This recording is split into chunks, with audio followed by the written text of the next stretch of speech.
If you feel lost right now, the first truth you must accept is this: you did not arrive here by chance. You arrived here by drift, by indecision, by delay, by surrendering your thoughts to outside forces. But you can leave this place of confusion. You can rebuild. In 14 days, by applying the same mental laws that built fortunes, commanded empires, and shaped destiny, you can recover direction, renew faith, and install a mind of clarity and power.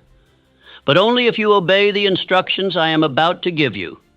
This is your turning point if you choose to act. You say you are lost. But what is lostness truly? It is not a city you wandered into by mistake. It is not a place on the map. It is a condition of mind, a fog that forms when you have spent too long without direction, too long without decision, too long listening to every voice but your own. It is not that you do not have a future. It is that you have not demanded one. You are not lost. You are adrift. And drifting, as I have written before, is the silent killer of all potential. Drifting is the state of a man who moves without aim. He wakes, but he does not rise. He works, but he does not build. He speaks, but he does not declare. He exists, but he does not live.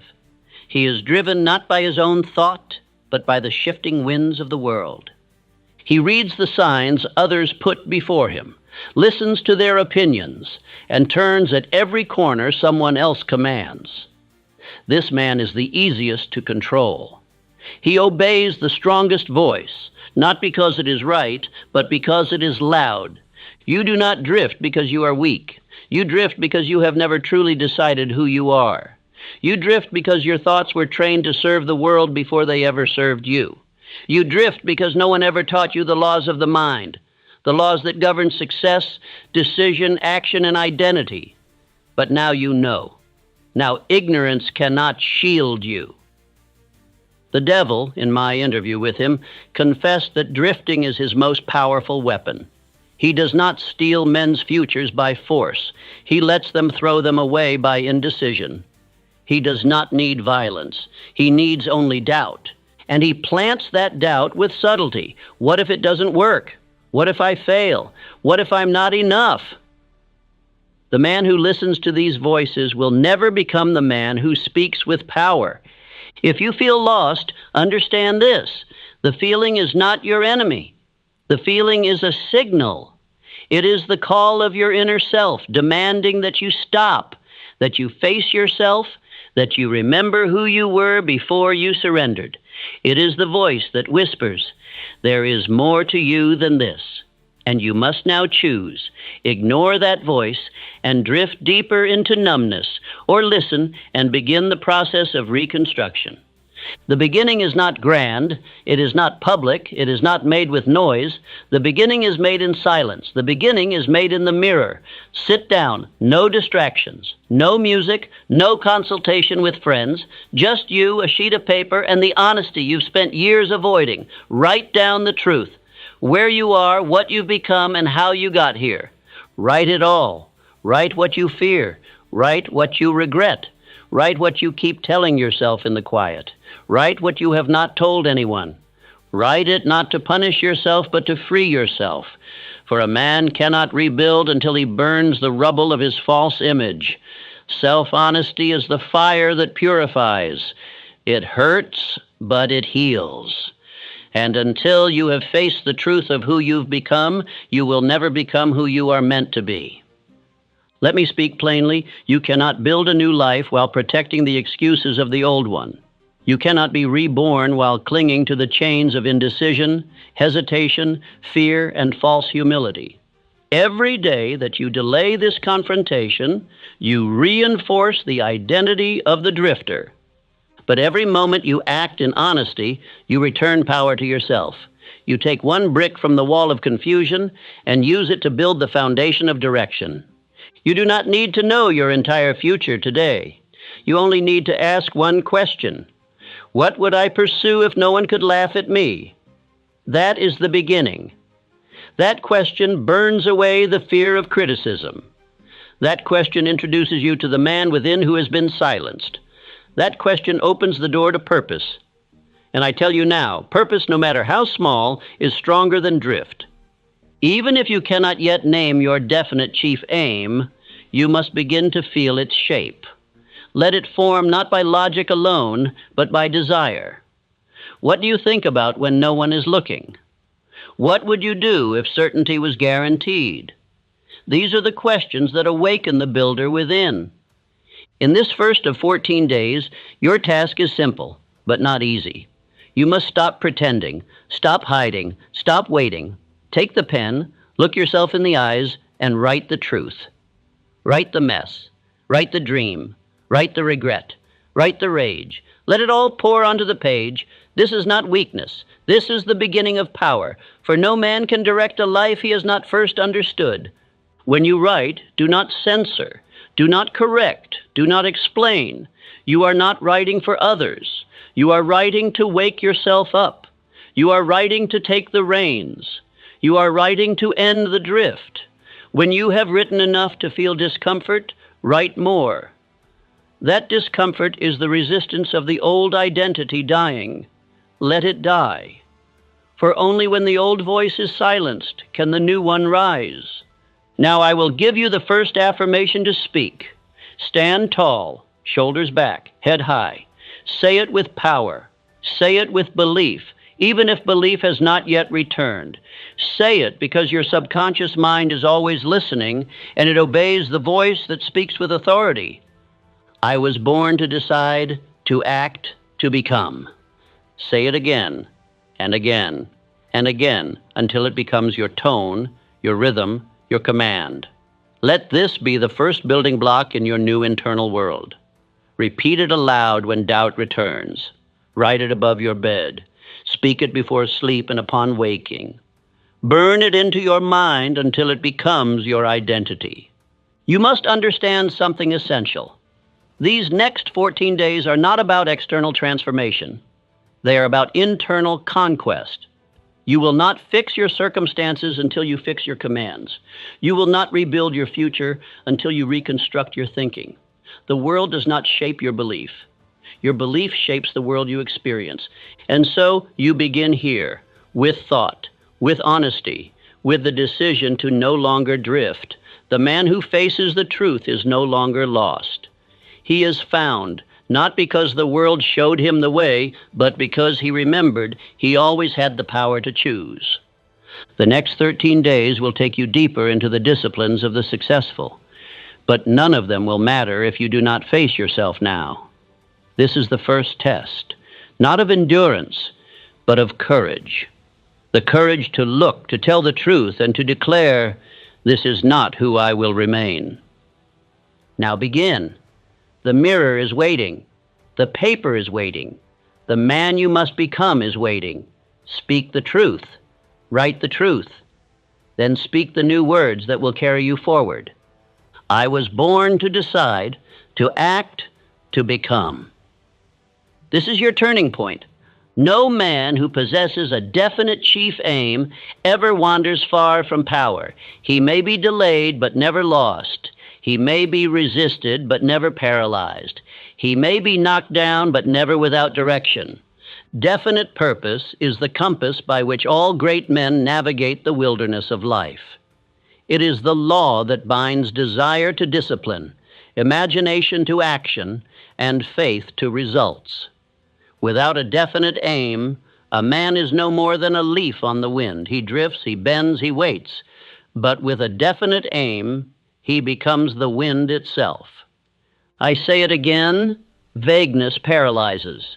You may feel lost now, not because you lack strength or intelligence, but because your strength has no target and your intelligence has no aim. You have not failed, your clarity has. The mind, like a machine, must be given an instruction. Without it, it spins, it searches, it burns fuel, but produces no progress. And so I tell you, if you wish to rebuild yourself, you must first write what you are building. Your definite chief aim must be clear, not, I want to be successful. That is fog. Not, I want a better life. That is vapor. It must be specific, measurable, time-bound. But most of all, it must be written with emotion. The subconscious mind does not obey logic. It obeys conviction. It does not respond to possibility. It responds to command. And that command must come from you. Take up your paper now. Begin this sentence. My definite chief aim is, and finish it with boldness. Write what you want, not what sounds impressive, not what pleases others, not what is realistic according to the weary masses. Write what sets your inner fire alight. Then write by what date you shall possess it. Then write what you will give in return. Then write how you shall begin. Today, this hour.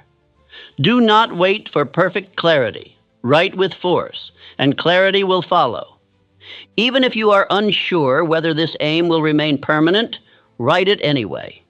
A temporary aim pursued with fire creates movement, and movement reveals deeper purpose. The worst condition is not to pursue the wrong goal. The worst condition is to pursue no goal at all. A man can course correct while moving, but the man who waits will rot in the shadow of delay. Let me take you back to the moment that changed the course of my life. I was a young man, ambitious but vague, driven but without direction. Then came the meeting with Andrew Carnegie. He asked me a question. Young man, what is your definite purpose in life? I began to speak, and he stopped me. You have 30 seconds. Answer with conviction, or you are not yet worthy of what I am about to offer you. I froze. I stammered. I had none. That single moment taught me this truth. The man without purpose is unprepared to receive greatness. Carnegie withheld nothing from the man who possessed clear intention, but he withheld everything from the man who was unsure. When I proved I was willing to dedicate my life to finding and organizing the laws of success, he opened the gates. He gave me access to the minds of over 500 of the most successful men in history. But the key was not luck. It was definite purpose. And so I give you the same test. What do you want? What do you burn for? If you do not know, then make it your purpose to find out. But do not remain in limbo. No man who floats will ever fly. Write your purpose, even if it changes. Commit to it, even if it evolves. Let the world shape around your decision, not the other way around. Understand this well. The man with no aim becomes an instrument of other men's purpose. If you do not command your life, someone else will.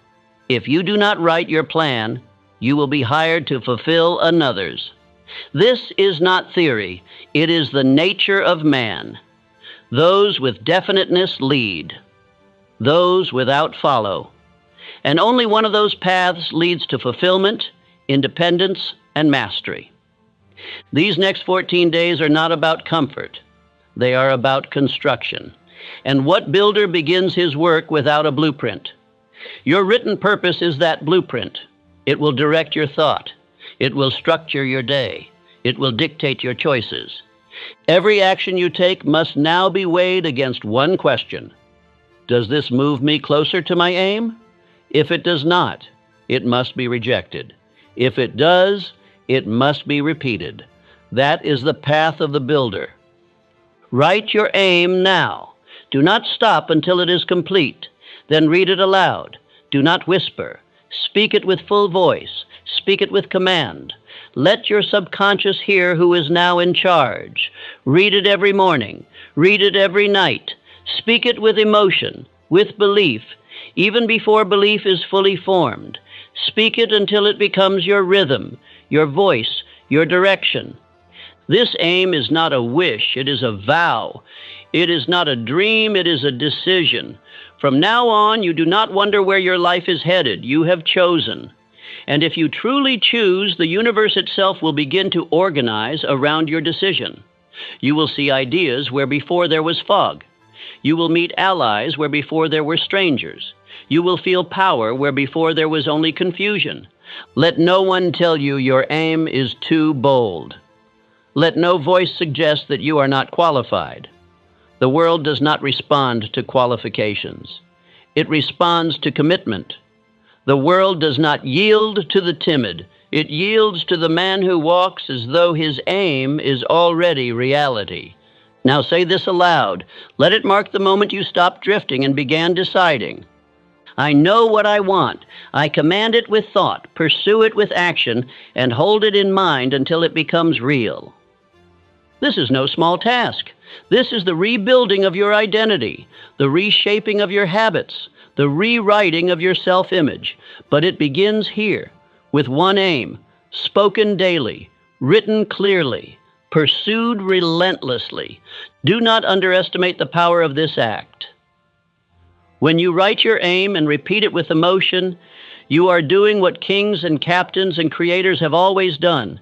You are claiming dominion over your life. You are breaking free from the trap of hesitation. You are choosing to become instead of merely survive. From this moment forward, you will not say, I don't know what I want. You will say, I know what I want, and I move toward it daily. If your aim evolves, you adjust. But you never again walk without aim. Your chief aim is your center, and a centered man cannot be lost. You have written your chief aim. You have declared what you want. But now the real battle begins, not against the world, but against your own subconscious mind. It is not enough to know what you desire. You must convince your entire being to believe in that desire. And that belief is not installed through wishing, hoping, or intellectual understanding. It is installed through autosuggestion, the act of repeating your aim with emotion until your subconscious accepts it as fact.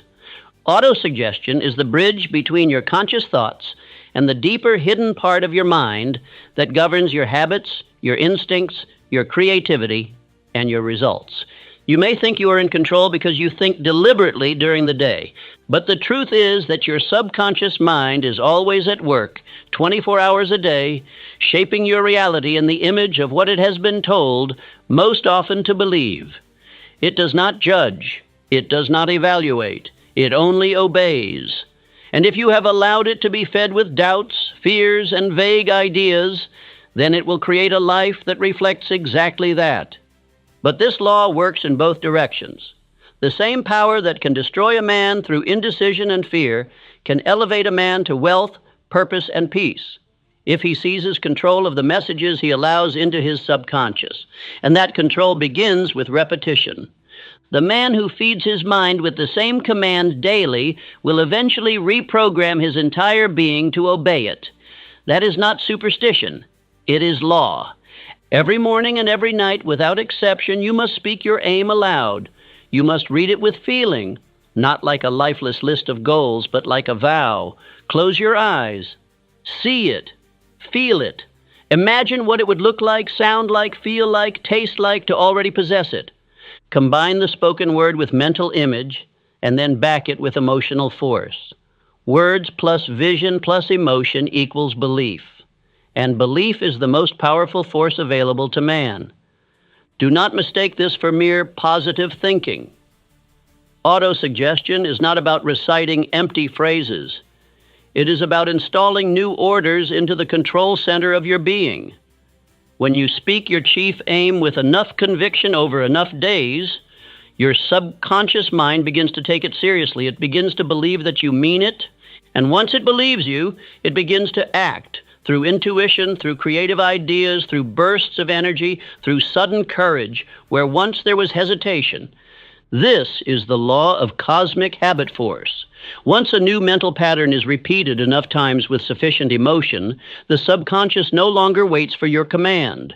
It begins to run the pattern automatically. The same way you once walked in fear without effort, you will now walk in purpose without resistance. It becomes second nature.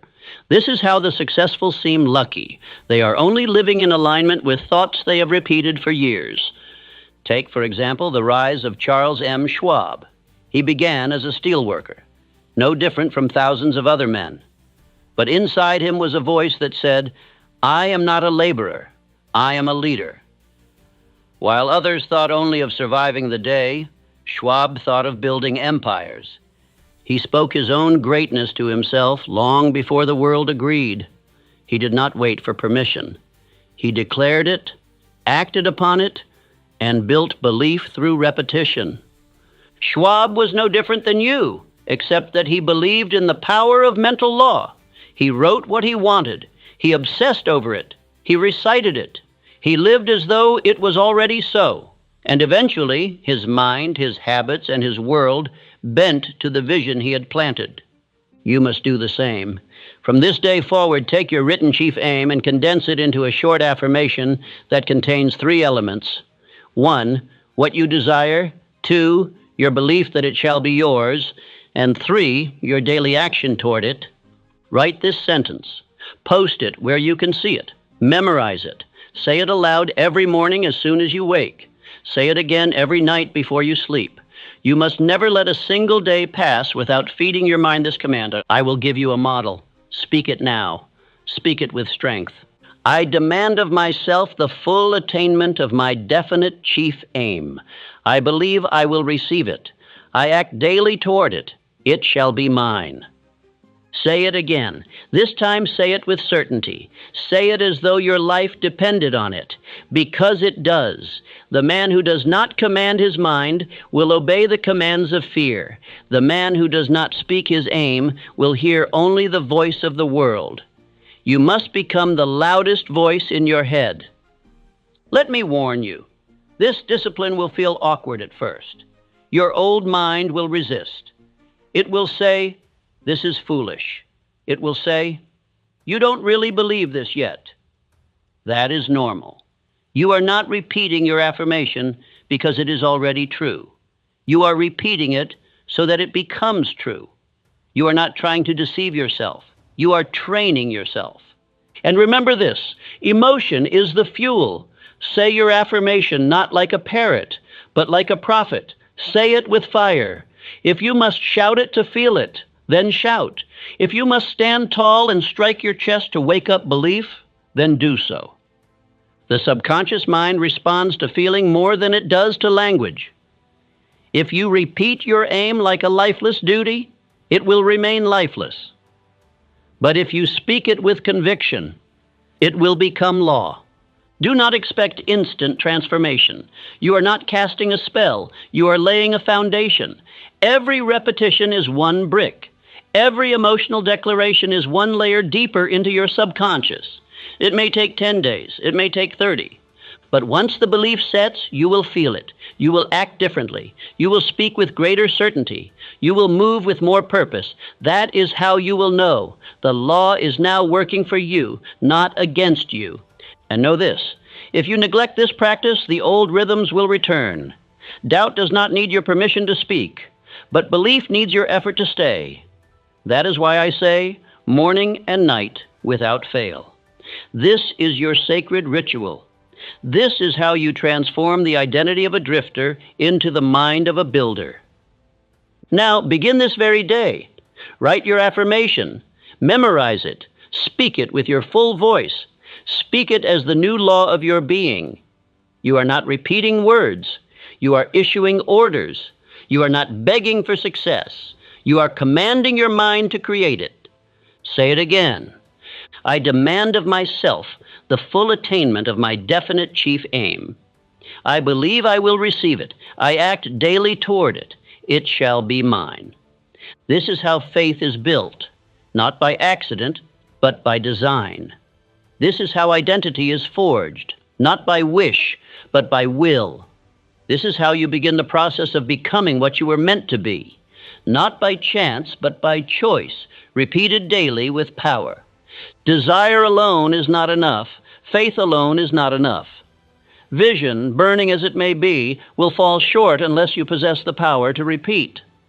For it is repetition, not inspiration, that transforms thought into substance and desire into destiny. Repetition is the law by which all success is built and all failure avoided.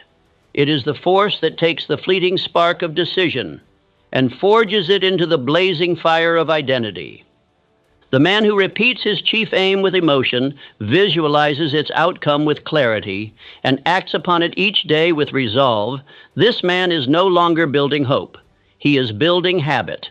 And habit, once formed, becomes the internal law by which the mind obeys.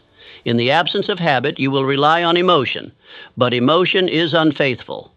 It comes and goes. Habit, once formed, stays. It walks when you feel tired. It speaks when doubt returns. It moves even when your body would rather sleep.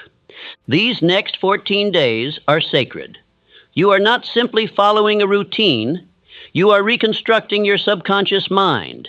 You are training your inner self to obey a new pattern, a new command, a new identity. And the price of that transformation is repetition without exception. There can be no skipped days, no surrendered mornings, no delayed action. For each break weakens the rhythm, and it is rhythm, daily, emotional, and precise, that reshapes a man. I now give you your daily formula. Follow it to the letter. Make it law within your life. Let no excuse rise against it. For this formula, repeated with intensity for 14 consecutive days, will do more for your transformation than a year of casual thinking. 1. Read your chief aim aloud. Every morning when you rise and every night before you sleep, read your written aim. Do not skim it. Do not mumble it. Read it aloud, with your full voice, your full posture, your full belief. Speak it with the tone of a man who commands. If you must speak it 10 times to feel it, do so. You are not performing, you are programming. 2. Visualize its fulfillment. Immediately after reading your aim, close your eyes and see it as already fulfilled. See the scene in your mind, the day you have it, the way you walk, the way others look at you, the feeling in your chest. Create this image so clearly that your mind cannot distinguish it from memory. Back this image with emotion. Let your heart quicken. Let your soul rise. The subconscious does not distinguish between what is real and what is vividly imagined. It obeys what is repeated with emotion. 3. Act toward it, even in small ways. Each day you must take at least one action toward your aim. It need not be grand. It need not be perfect. It need only be real. The man who acts imperfectly builds belief. The man who waits for perfect conditions builds paralysis. You must move. Even a single step forward signals to the mind that the aim is not fiction, it is in motion. 4. Reflect on the progress at day's end. Before you retire each night, take your notebook and write. What did I do today to move closer to my aim? What did I think, feel, or say that supported or sabotaged my progress? This reflection is not for guilt. It is for awareness. The subconscious must know you are watching. It must know that progress matters. This is how you begin to install the rhythm of self-command. Let me now speak to you about momentum. Momentum is invisible. It cannot be seen or touched, but it multiplies results without your seeing. The first day of repetition feels clumsy. The second, slightly more fluid. By the 7th, your voice carries more authority. By the 10th, you speak your aim as though it were already yours. But miss one day, and you break the rhythm. The fire dims. Doubt returns. The mind begins to question whether you truly meant what you said. This is why I demand no breaks. Not for fatigue, not for busyness, not for discouragement. For each day you repeat your formula, you double your belief. But each day you skip, you cut your power in half. The man who persists for 14 days without failure will experience a mental shift so deep, he will not wish to return to the old version of himself. Understand also the power of small victories. The subconscious mind is not logical, it is emotional. It responds to evidence of progress. Even a single small act, a letter sent, a hard conversation made, a sentence written, a new habit begun, signals to your inner mind that your aim is not merely desire, it is command. Celebrate these victories in your notebook. Record them, review them. Let them become the proof your belief feeds upon. The man who feels lost often believes that change must come in large, sweeping motions.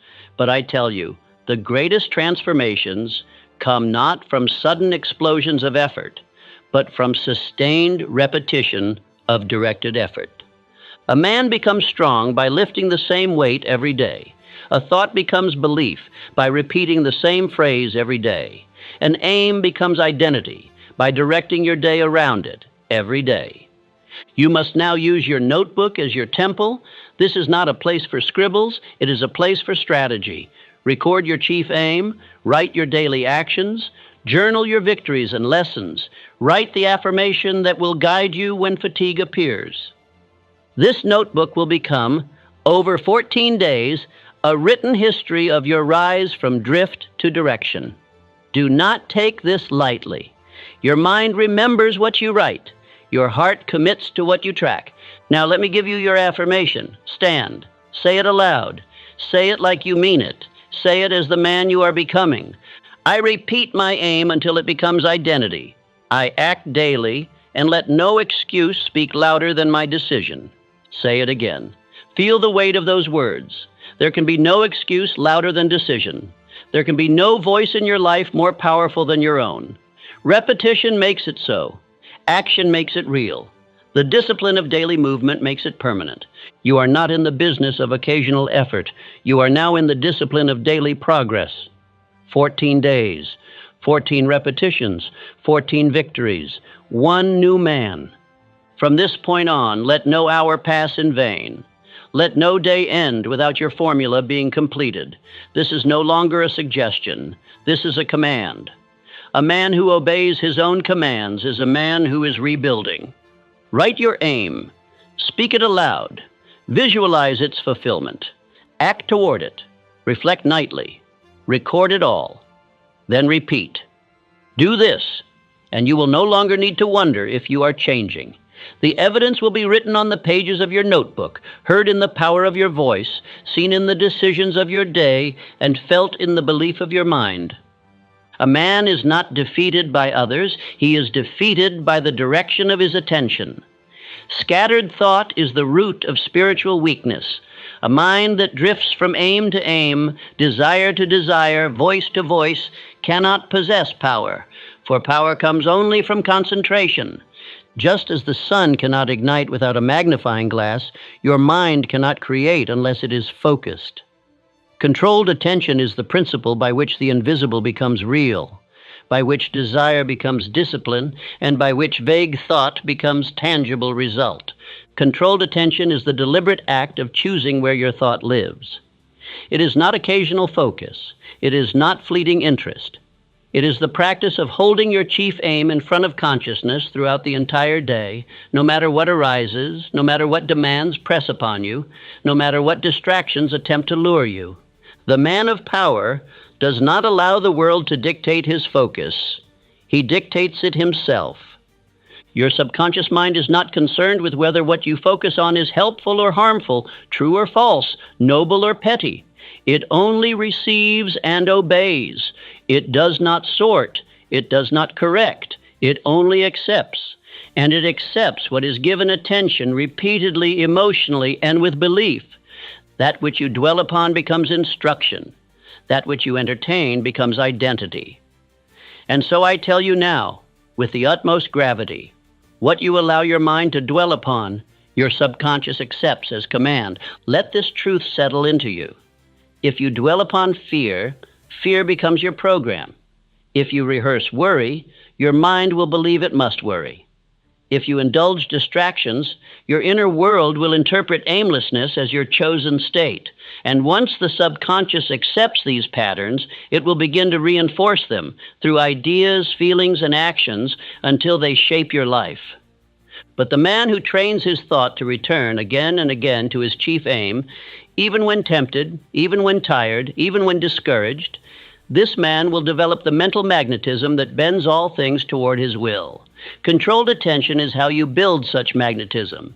Controlled attention is how you make the invisible command real. John D. Rockefeller was a master of this principle. In the chaos of markets, under the weight of criticism, with voices all around predicting failure or collapse, he remained still. While others panicked, he focused. He did not react to the noise. He returned to his objective. His mind did not dwell on what others feared. It dwelled only on what moved him forward. And because of this discipline of thought, his empire stood while others crumbled. You must now become the Rockefeller of your own inner kingdom. Let every demand, every interruption, every attempt to scatter your focus be met with a return to your chief aim. Do not ask whether a thought is interesting. Ask whether it is useful. Do not ask whether a distraction is popular. Ask whether it builds. If the answer is no, cast it out. Let no guest enter your mind unless it brings food for your purpose. Throughout the day, your attention will be tempted to wander. You will see things that do not concern your aim. You will hear opinions that do not align with your vision. You will be invited into arguments, gossip, complaints, and meaningless entertainment. These are the sirens that seek to pull your thought away from the treasure of concentration. Resist them as you would resist poison. Controlled attention does not mean you never think of anything else. It means your chief aim becomes the center of gravity. All other thoughts orbit it, not the other way around. Your purpose is the sun. Your day must revolve around it. Everything else must be evaluated by one standard. Does this help or hinder my mission? Practice this. When you wake, repeat your chief aim aloud. Hold it in your mind. As you go through your day, glance at it mentally. Return to it. Whisper it if you must. When you encounter distraction, pause and remember your aim. When doubt tries to speak, interrupt it with your affirmation. Let the mind, day by day, become more obedient. Let it learn to remain where you place it. Use physical reminders if you must. Carry your written aim with you. Post it on your wall. Keep it in your pocket. Let your surroundings reflect your direction. The man who surrounds himself with images of his purpose gives his mind fewer reasons to wander. Build a world around your aim, and your attention will find it easier to stay home. Understand this principle. Your outer world will always match your dominant thought. If you focus on failure, you will find failure in your results.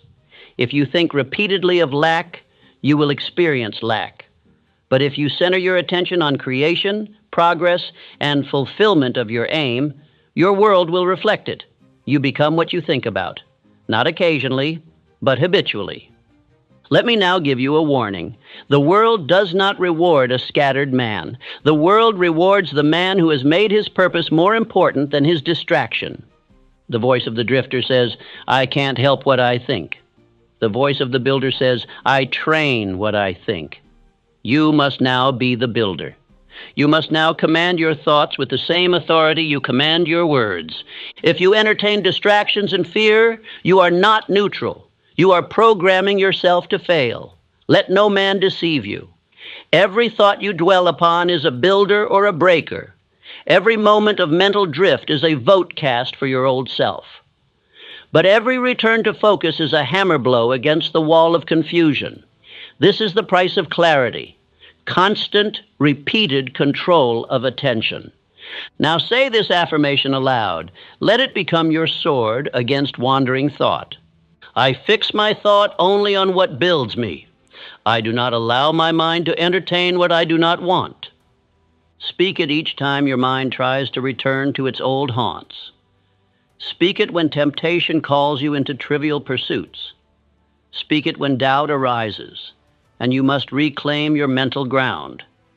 Controlled attention is not just a principle, it is a lifestyle. It is how you distinguish yourself from the masses. It is how you rise when others sink into distraction. It is how you build identity not from chance, but from design. You have your aim. You have your affirmation. Now train your attention to serve you, not just once a day, but throughout the day.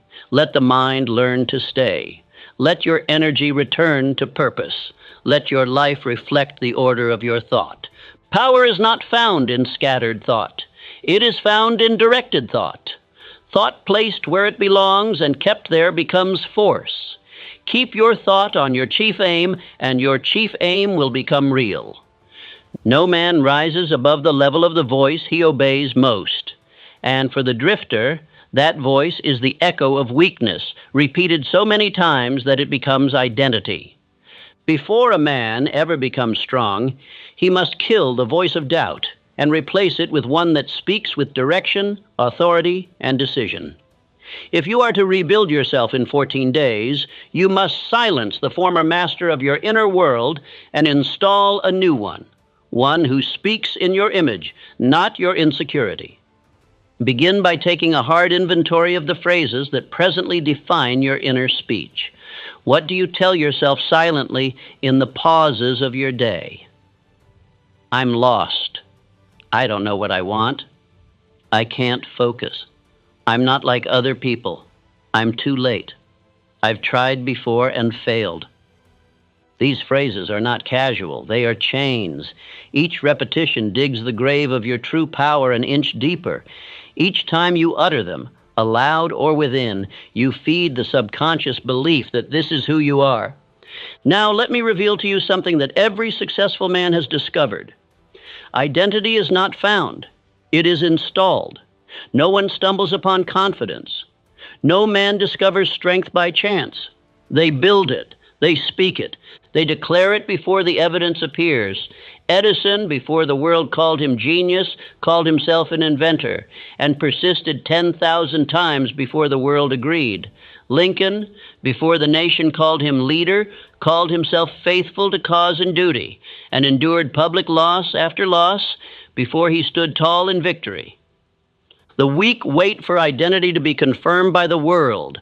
The strong decide it internally, then demand that the world rearrange itself accordingly.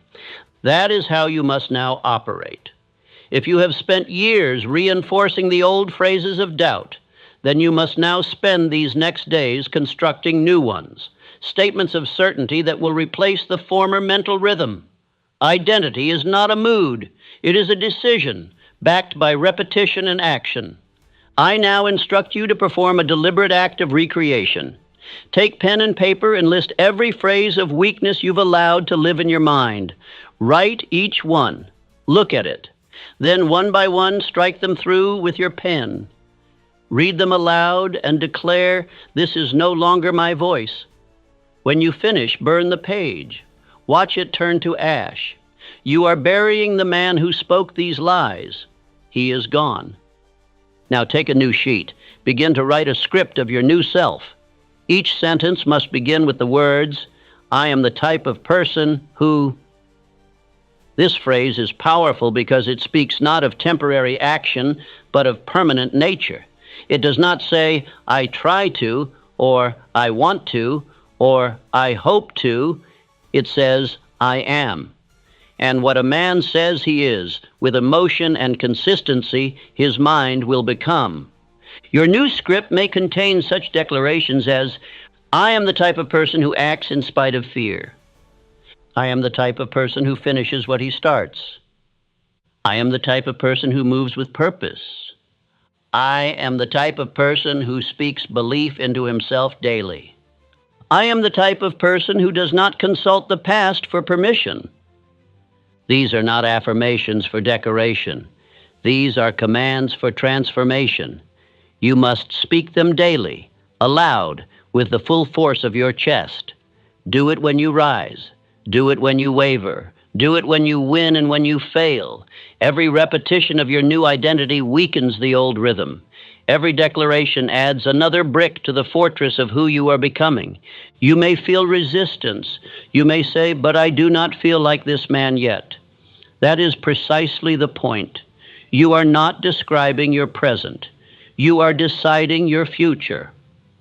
The subconscious mind does not require truth. It requires repetition. What you repeat with emotion, it installs as truth. And once installed, it begins to shape your thoughts, choices, energy, and results until your outer world mirrors the voice you planted within. Understand, Edison failed more than any man of his era. Yet never once did he call himself a failure. He said, "I have not failed. I have found 10,000 ways that will not work."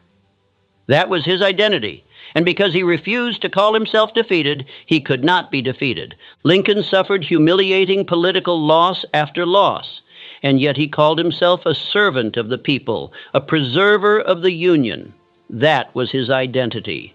And because he repeated it through action and resolve, it became fact. Do you not see the pattern?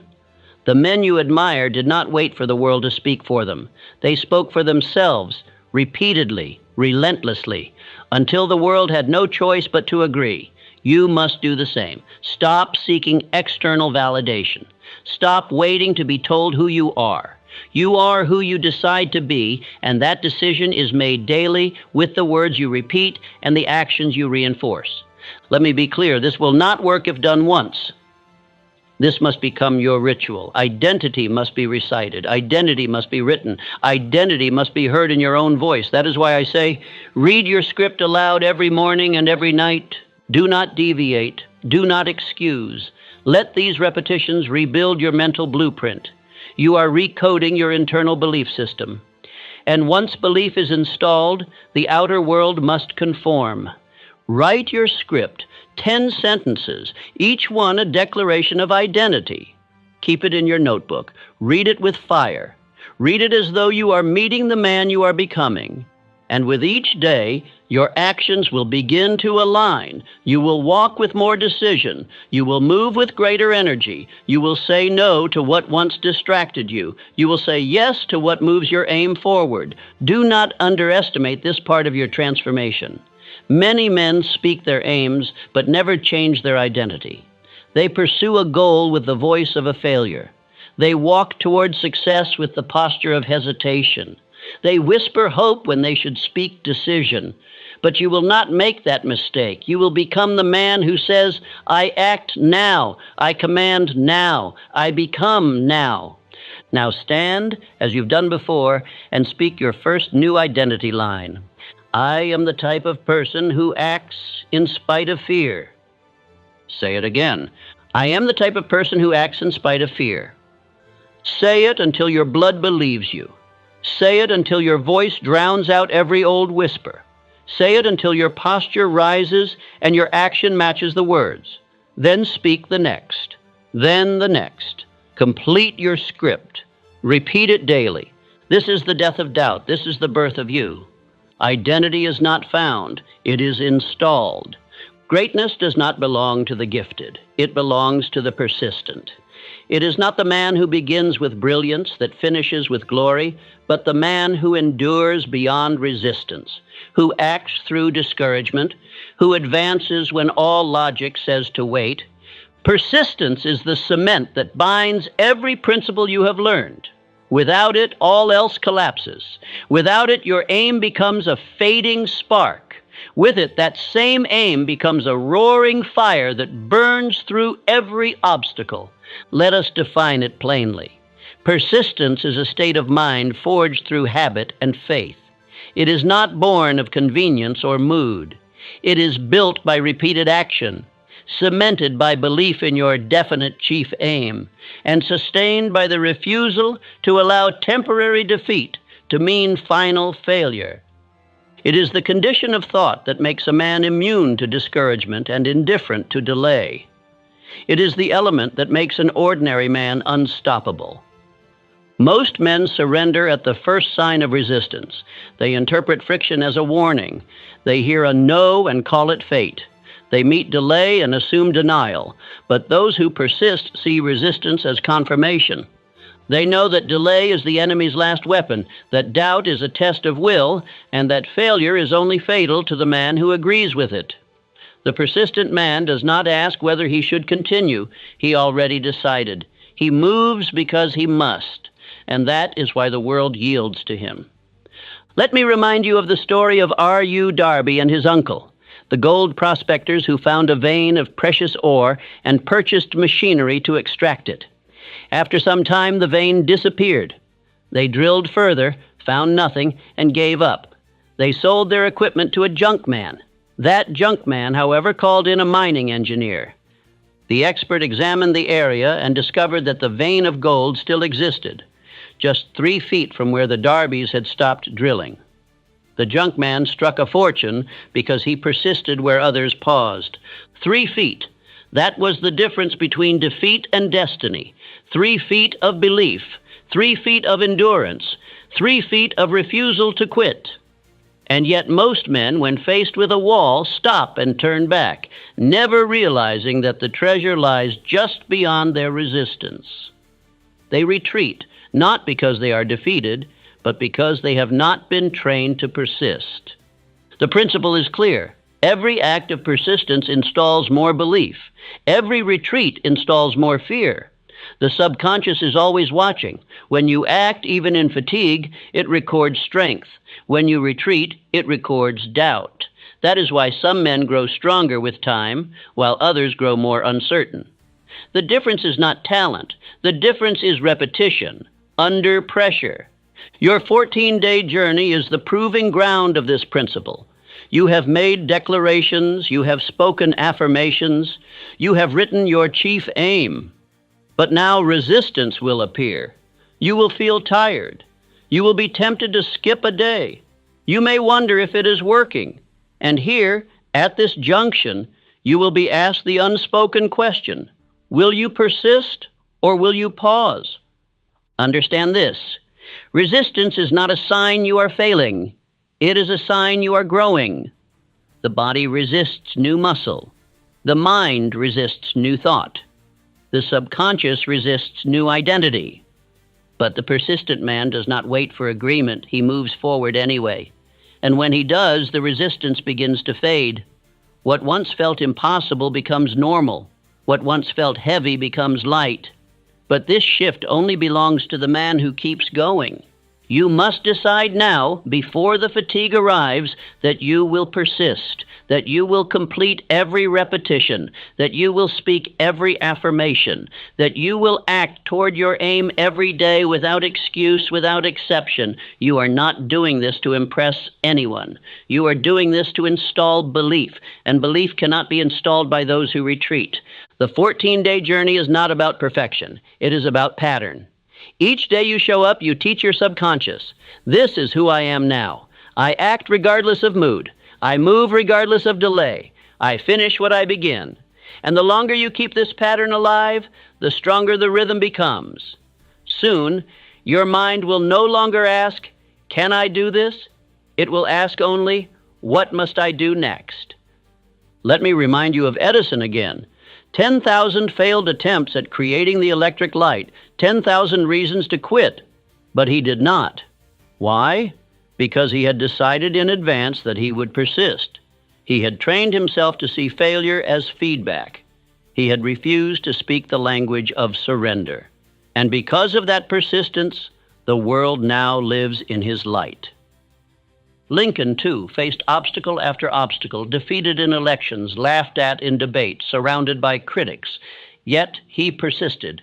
He did not retreat to safety. He moved forward through pain. And that is why his name is remembered, not because he succeeded immediately, but because he did not stop. Now you must become the same. You must understand that any man can act once, but only the great persist until the work is done. Let others admire your intention. Let them talk of your ideas. You must be known for something rarer, your unbreakable consistency. Write these words down. Repeat them. Install them into your being. I persist when others pause. I grow through repetition. I finish what I begin. I do not retreat. Say it again. I persist when others pause. I grow through repetition. I finish what I begin. I do not retreat. Let this be your daily armor.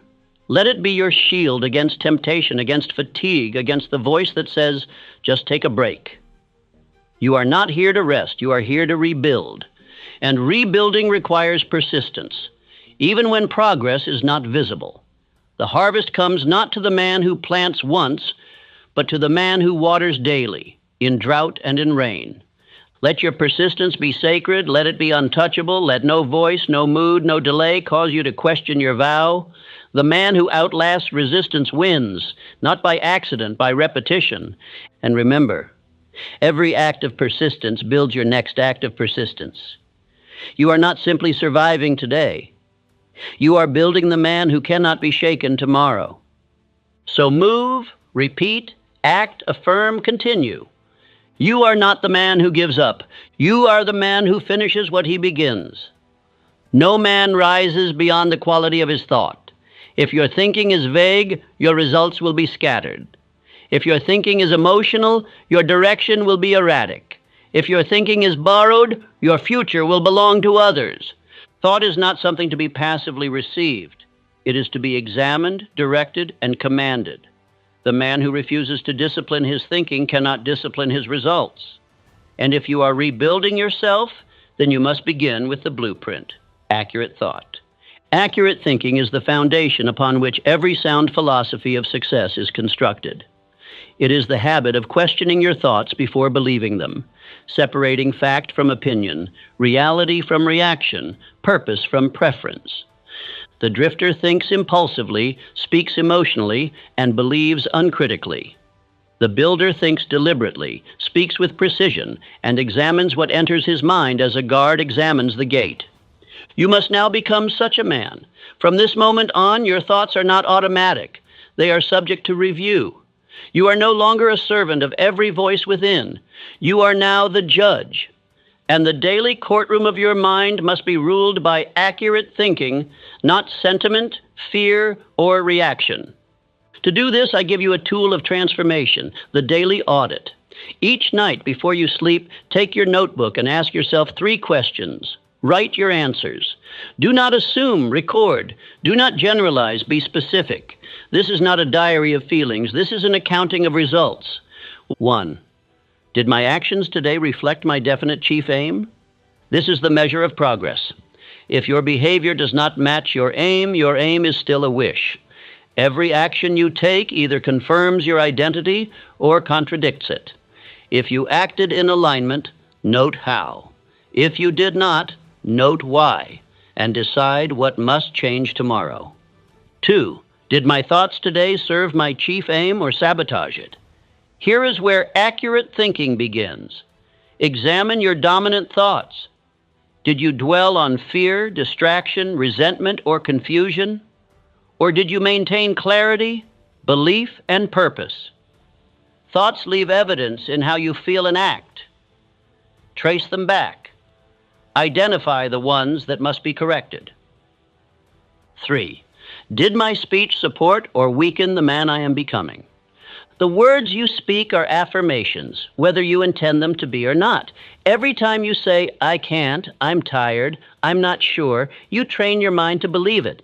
But when you speak as the man you are becoming, I will, I do, I decide, your mind adapts to that command. Audit your speech daily. Make your voice match your vision. This audit will become one of your most powerful tools. For most men drift because they never stop to examine their course. They simply assume that movement means progress. But not all motion leads forward. You must be willing to pause, to reflect, to correct. The man who looks back with honesty can always step forward with power. And now I must warn you, doubt does not always shout. It often disguises itself as logic. It says, be realistic. It says, this is probably too much. It says, most people don't succeed like this. It speaks with the tone of concern, but it carries the poison of delay. You must be able to discern its disguise. The only cure for this is the separation of facts from opinions. Most of what you hear, think, and repeat is opinion, unexamined, untested, often rooted in fear or weakness. But facts are few. Facts can be proved, measured, traced.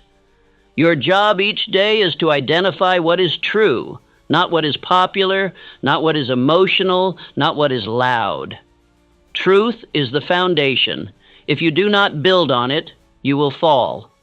Ask yourself during your audit, is this belief based on experience or emotion? Did I assume this because others said it or because I tested it? For example, if you catch yourself thinking, this is taking too long, ask, compared to what? Based on what standard? You will often find that your mind is echoing voices that are not your own, voices of fear, of the past, of the unaccomplished. And once you see this, you can replace them. Let us take example from the giants.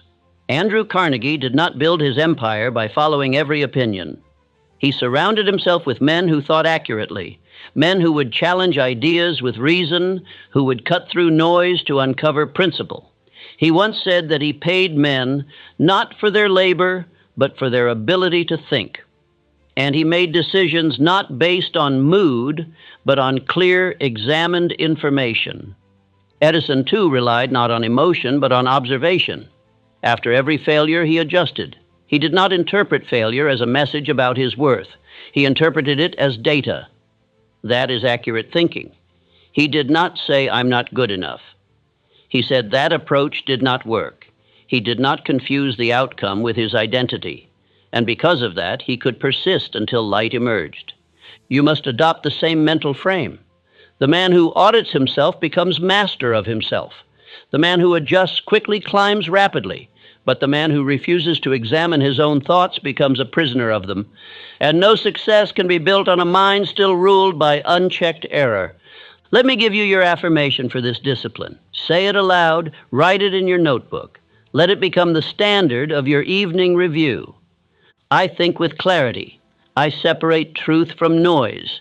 I correct myself daily and rise stronger every time. Repeat it again. I think with clarity. I separate truth from noise. I correct myself daily and rise stronger every time. You are not here to avoid error. You are here to correct it quickly. That is what separates the builder from the drifter. The drifter justifies his patterns. The builder refines them. Your mind is the instrument by which your future is created. If it is not tuned daily, it will fall out of alignment. The daily audit is how you sharpen it. It is how you steer the ship. It is how you ensure that every action, every word, and every thought supports the man you are becoming. From this day forward, let no evening pass without reflection. Do not lie to yourself. Do not excuse yourself. Speak the truth to yourself, and then correct. The world belongs to the man who corrects quickly. If you have walked with me through these 14 days, if you have written your chief aim, spoken it aloud, acted toward it daily, disciplined your thought, examined your identity, persisted under resistance, and audited your thinking, then you are not the same man who began this journey. That man is gone, buried in repetition, dissolved in decision. You are no longer a wanderer of thought. You are now a builder, a commander, a definer of identity, a man who has remembered what it means to decide. You may not see it fully in the mirror yet, but make no mistake. The structure of a new self has been formed. The foundation has been poured. The lines have been drawn. The power that once lay dormant in you has now been awakened. You have proven, not to the world but to yourself, that you are capable of discipline, of repetition, of directed emotion and focused thought. And with that, I now give you the most important command of all. Burn the bridge. Burn the bridge to the old you, the man who waited, who hoped, who doubted, who apologized for his desires. That man no longer has permission to speak for you. You are not allowed to say, "I'm trying." You are not allowed to say, "I feel lost." You are not allowed to whisper someday. From this day forward, you say one thing only: I decide. You are no longer in the realm of guessing. You are now a man of intention. You are no longer searching for who you are. You are declaring it. And to seal that declaration, I now give you one final instruction, the same that I followed. Name your new self. Just as I discovered and spoke with what I called my other self, the inner presence that rose above fear, doubt, and hesitation, you must now name the man you have become. Do not choose a name of convenience. Choose a name of power, a title that speaks to who you have chosen to be, a phrase that captures your chief aim, your spirit, your decision. Write it down. Speak to it. Speak from it. Each morning you rise as him. Each evening you audit as him. Each decision, each action, each word must pass through that identity. You no longer act for the man you were. You act for the man you declared. This is how you keep the transformation alive. This is how you do not return to the past. You must now live as though that bridge no longer exists, because it doesn't. Let me be clear. These last 14 days were not a challenge. They were a consecration. You have not completed a course. You have commenced a new way of being. What you have done must not stop. It must continue. These disciplines are no longer practices. They are your way of life. Morning affirmation, visualization, purposeful action, daily audit. These are now your tools, your rituals, your weapons. Keep them sharp. You have seen the power of repetition. You have tasted the clarity that comes from definite purpose.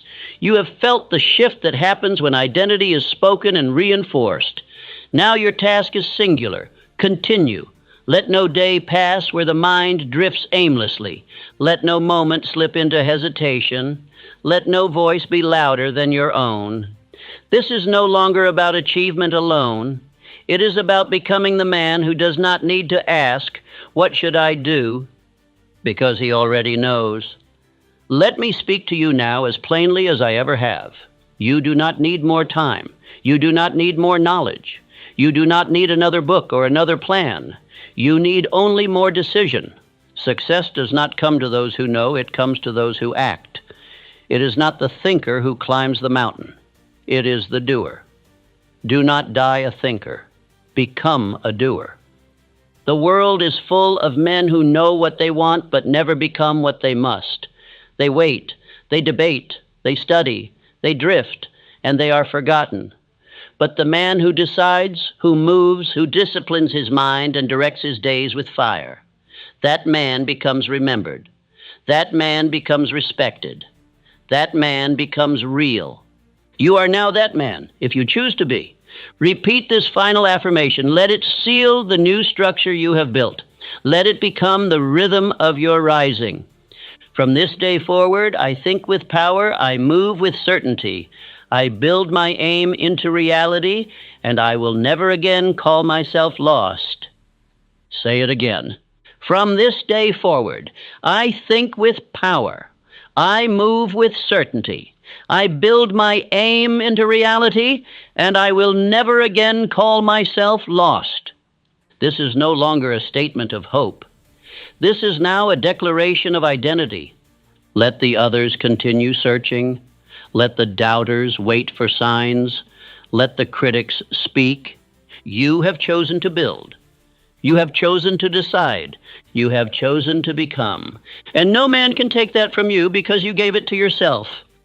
Listen to me now, and listen with every part of your being, because what you are about to hear will either raise you to your throne or leave you chained in a prison of your own making. This speech is not entertainment. It is not a distraction. It is a fire. And if you take it into your soul, it will burn away your excuses, your doubts, your waiting, and your hesitation. For what you're about to hear is the missing law that separates the man who becomes something from the man who stays nothing, the man who rises above his environment, from the man who becomes a victim of it, the man who owns the room, from the man who can't get in the door. I will teach you today a truth so simple it will pierce you like a blade, but so powerful it can rebuild your destiny from the ground up. And it is this: you must act like you've already won, or you will never win at all. If you listen to this message and apply it, not casually, not once, but daily and with faith, you will begin to walk differently. People will look at you and feel something they cannot explain. Your voice will carry weight. Doors will open. Opportunities will bow. You will no longer wait to be noticed. You will be remembered. But if you ignore this, if you listen and then drift back into your old patterns, your old tone, your old self-pity and hesitation, your life will decay. You will walk the earth with the pain of knowing you had a crown within reach and you turned your back on it. You will watch lesser men rise while you shrink. You will see your own potential mocking you in silence, and that pain will rot the soul. You'll tell yourself lies to justify your stagnation. Maybe it wasn't meant to be. Maybe I'm not ready. Maybe success is for others. But deep down, you will know the truth. You heard the call, and you chose comfort instead of power, and nothing will haunt you more. I have seen this law raise men from poverty to power, I have seen it transform uncertain, trembling boys into leaders of industry, builders of empires, voices of strength. I have watched it turn silence into thunder, weakness into posture, wandering into direction. I am not here to inspire you. I am here to awaken the giant you have been suffocating. So hear me. If you will sit still, if you will listen with your entire spirit, if you will take this speech and make it your gospel, repeat it, walk in it, build with it, you will become unrecognizable to the man you are now, and the world will be forced to follow the man who no longer waits. The only question is this: will you remain who you are, or will you dare to act like the winner you were born to be? Now listen. Listen as if your future depends on it, because it does. Do you wish to know the secret by which great men rise? It is not wealth, nor privilege, nor luck. It is this: they act like they have already won. They carry themselves as if the prize is theirs, even when others see nothing, and because they act with victory in mind, the world is forced to respond as if victory is already theirs. All power begins with mental assumption. A man must first accept within his own mind that he is worthy of success, that he is designed for achievement, that he is born to conquer, not merely to survive. If he waits for the world to name him a winner, he will die unknown. But if he walks, speaks, and chooses like a victor, he becomes one. There is a law you must write upon your soul. You must be the man in thought before you can become the man in fact. This is not theory. It is spiritual law. All men who have succeeded first became success within. They won the inner battle before the outer war even began. The starting point of this transformation is the definite chief aim. No man can act as a winner if he has not defined what victory is. You cannot pretend to be something vague. You must know exactly what it is you intend to do, become, or create. Your aim must be carved in mental stone. Write it, speak it, memorize it. Repeat it until it burns into your voice, your stride, your presence, until you speak not as one seeking success, but as one who carries it in his very breath, until your words command attention, not because of what they say, but because of who you are when you say them. Let us be clear, acting like a winner is not arrogance. It is not showmanship. It is not conceit. It is the spiritual alignment of belief, desire, and purpose. It is the deliberate decision to live in the vibration of success before the world grants it permission. That is the price of greatness. You may recall the story of Edwin C. Barnes, a poor, unproven man who determined with burning desire that he would go into business with Thomas Edison. He did not send a letter of interest. He did not request an appointment. He appeared at Edison's office and announced his purpose. He acted like his success was already secured. Barnes did not wait to be chosen. He presented himself as if the partnership already existed. He spoke as one who had arrived. Though he had no money, no credentials, no reason for Edison to accept him, his tone carried faith, and Edison sensed it. And in time, Barnes became exactly what he declared. Contrast that now with the common man. He says, "If only I had more experience, more connections, more resources, then I could become something great." But in saying so, he denies himself the opportunity to begin. He waits for permission. He begs for proof. He walks with the posture of the defeated. Imagine two men walking into a room. One walks slowly, looking around for approval, questioning his every movement. The other walks as if he is already respected, already trusted, already victorious. The difference is not circumstance.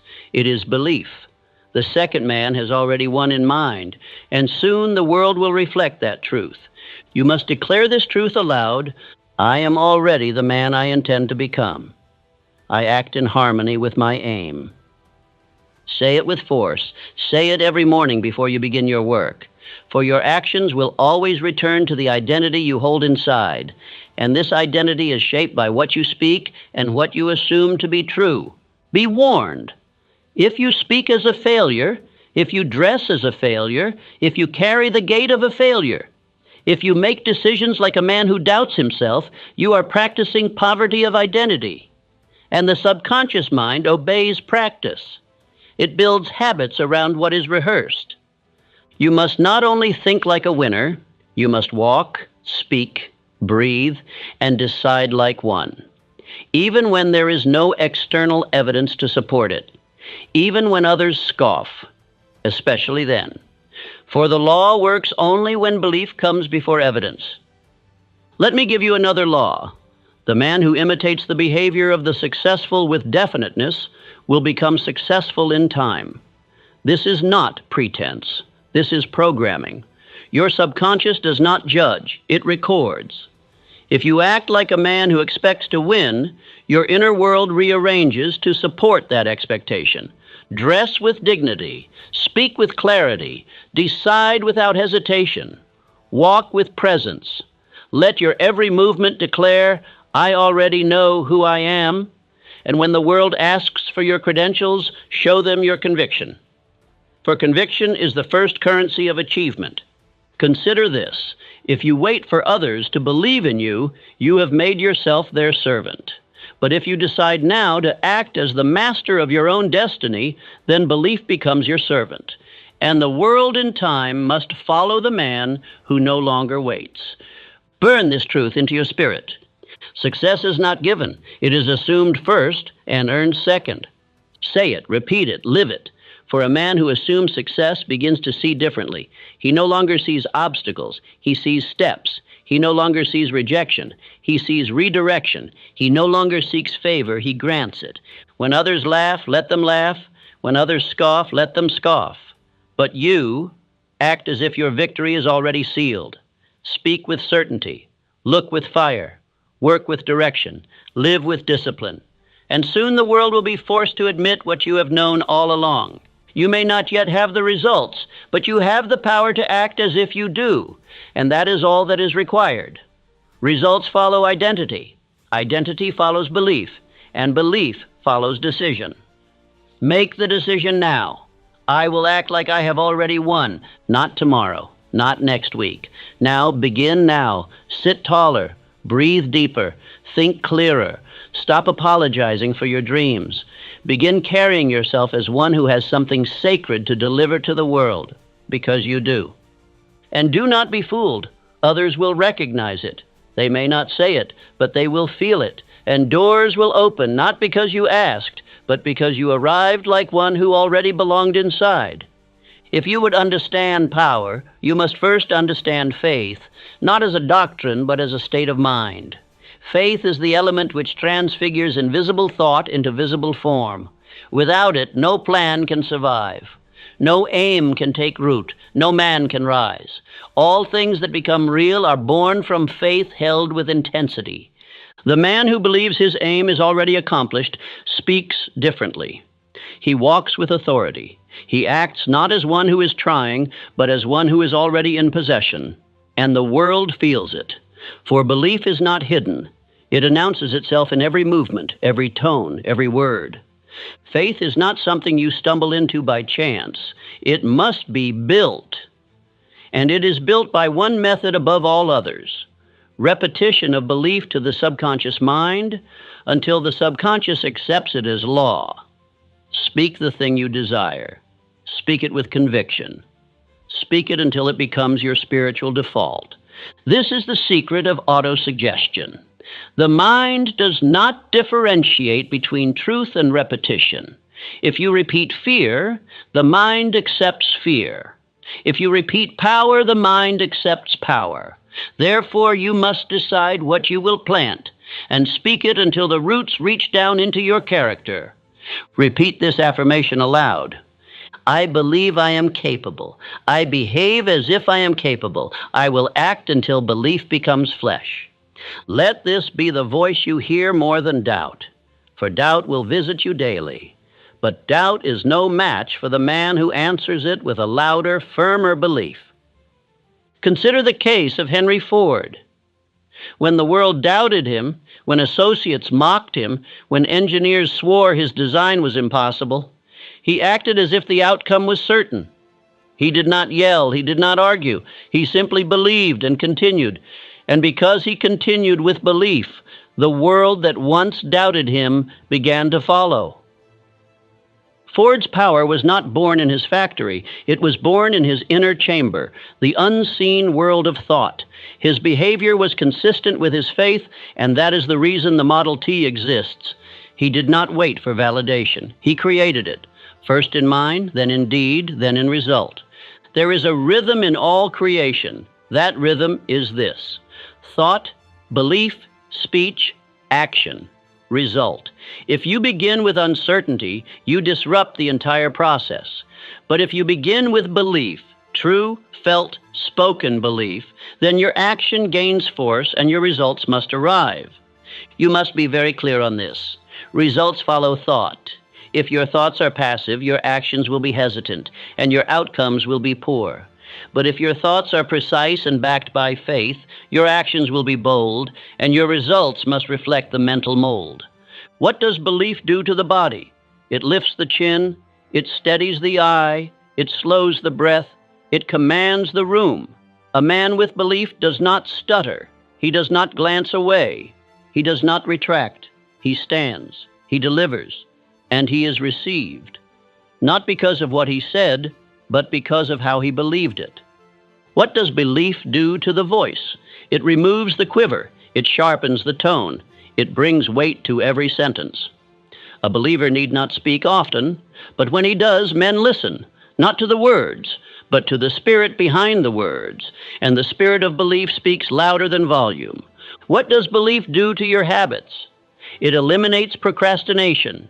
It erases delay. It makes work purposeful.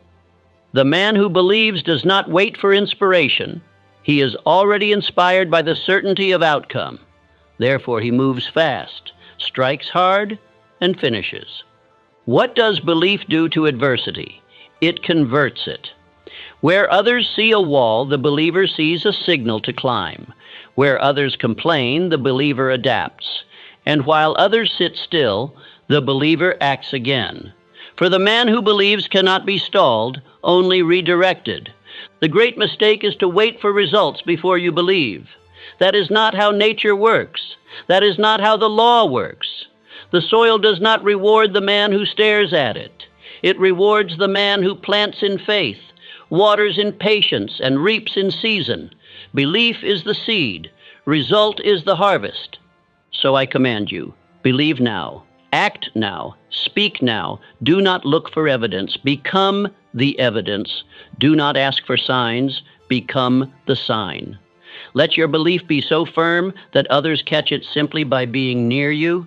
You say you want wealth? Then believe you are a man who creates wealth and act like him. You say you want influence? Then believe your voice carries weight and speak as if it does. You say you want love or health or power? Then carry the identity of one who already has it, and life will bend toward you. This is not mysticism. This is cause and effect. The subconscious controls your behavior, and your belief shapes your subconscious.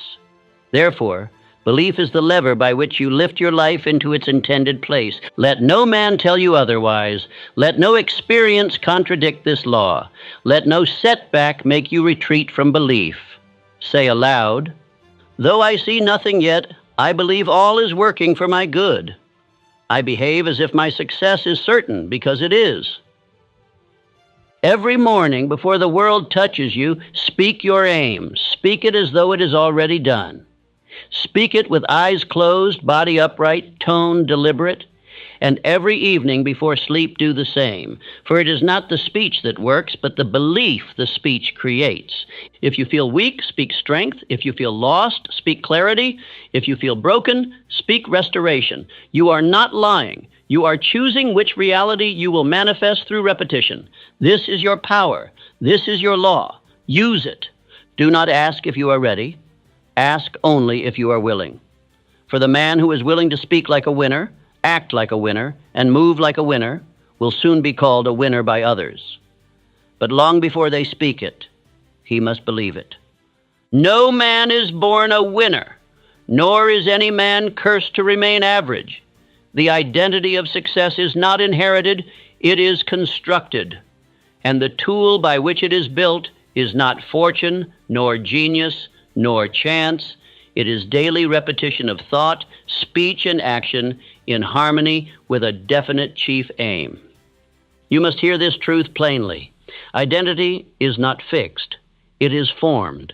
It is a mold created by the words you speak to yourself, by the vision you hold in mind, and by the acts you perform repeatedly until you become a living reflection of the thoughts you have accepted as your own. The cornerstone of this transformation is autosuggestion. What you say to yourself aloud and often becomes the seedbed of your identity. And what grows there determines your choices, your discipline, your confidence, your destiny.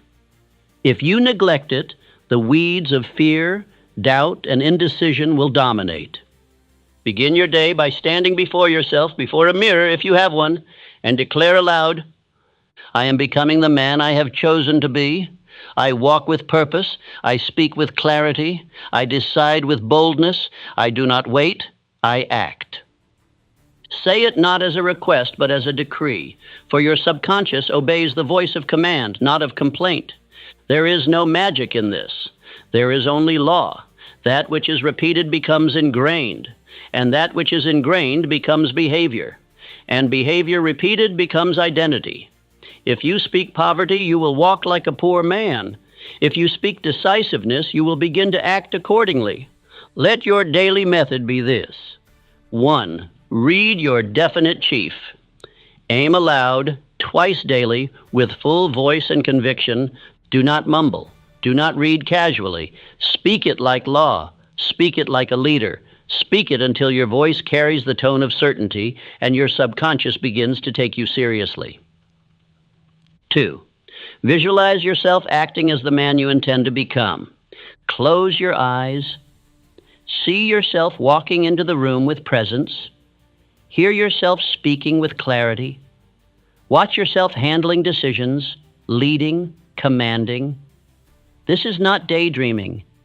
This is training your mind to accept the image of the winner. 3.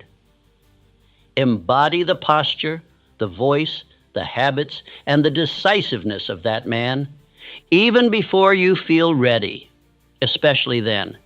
Practice the behaviors of confidence, not because you already have results, but because you are building the identity that will produce them. Let me remind you of a man who understood this well, Abraham Lincoln. He failed in business. He lost elections. He buried children. He suffered humiliation and despair.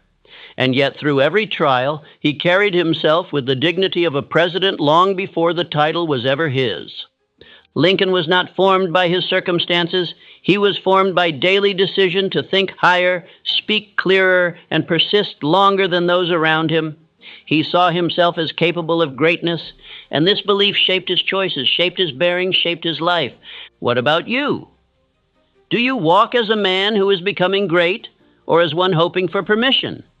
Do you speak with the conviction of your purpose, or with the hesitance of doubt? Do you act as the man you admire, or as the man you fear you might remain? Ask yourself now, and write this question where you will see it daily. Is the man I'm pretending to be today worthy of the destiny I desire tomorrow? If the answer is no, then change your habits. Speak differently. Think stronger. Move with certainty. Your identity is in your hands. The world will not know you are changing at first. That is not their fault. That is the process. A seed grows underground before it breaks the soil. A man becomes a king in secret, in thought, in word, in repeated behavior, before the crown is ever placed upon his head. And while you are becoming, others will mock you. Let them. They are trapped in the cycle of waiting. But you are building. You are programming your inner machinery to obey the will of your higher self. They do not see it yet, but they will. I say again, identity is not fate. It is discipline. It is a choice renewed daily. It is a decision to act like the man you intend to be, even when your outer world has not yet caught up.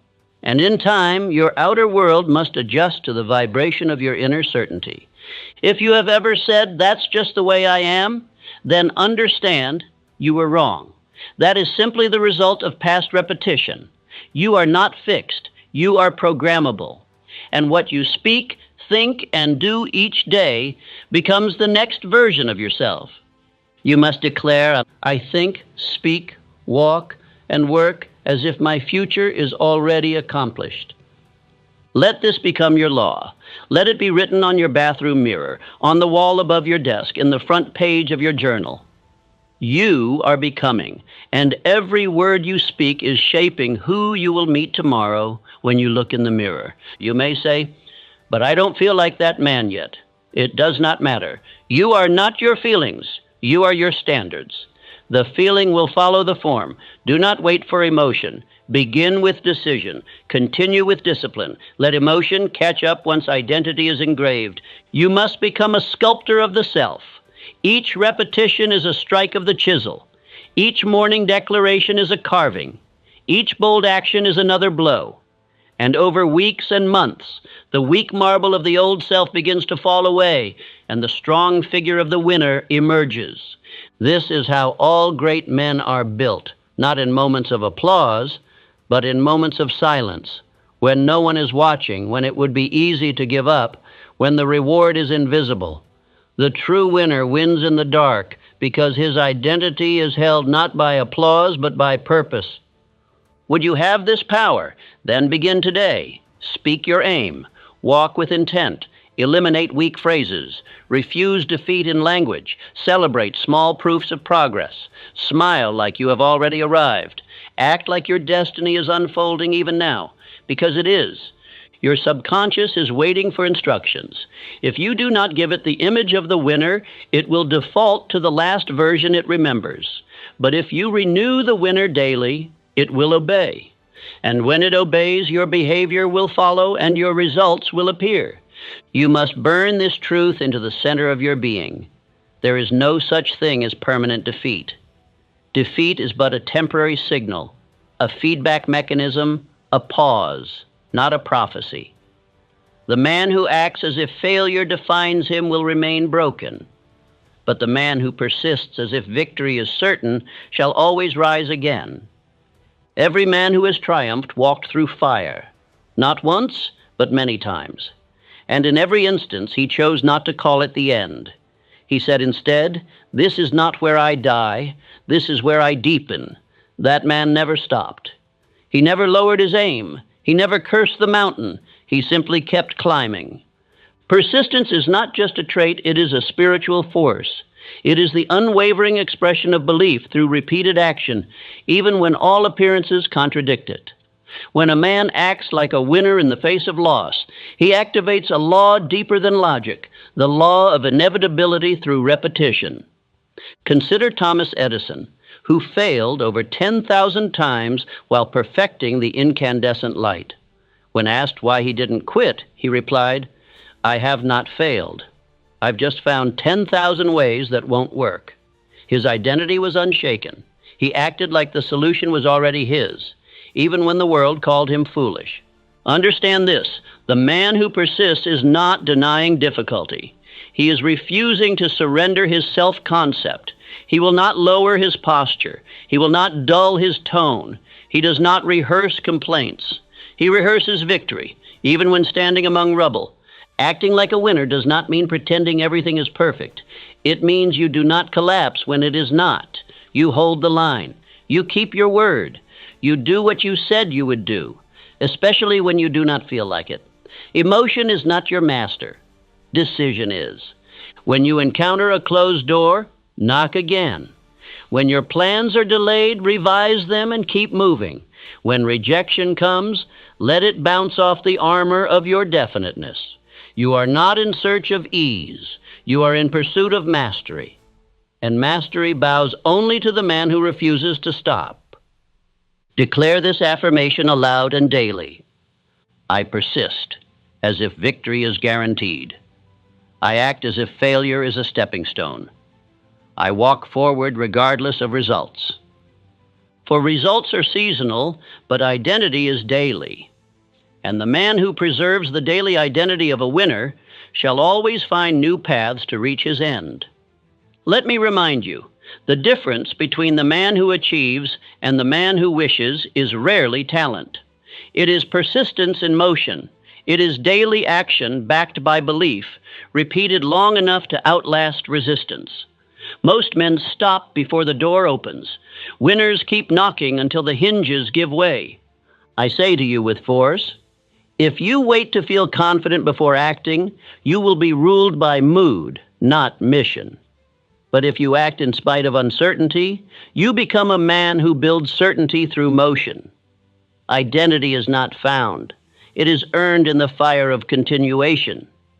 There will come days when all seems to slow, when no one applauds, when your progress appears invisible. Good. These are the days that separate the imitators from the masters. These are the hours when persistence becomes the forge of greatness. Stay your course. If your vision is delayed, hold your posture. If your finances dwindle, hold your tone. If your critics grow louder, hold your belief. For the man who acts like a winner in the valley will not be surprised when the mountain breaks before him.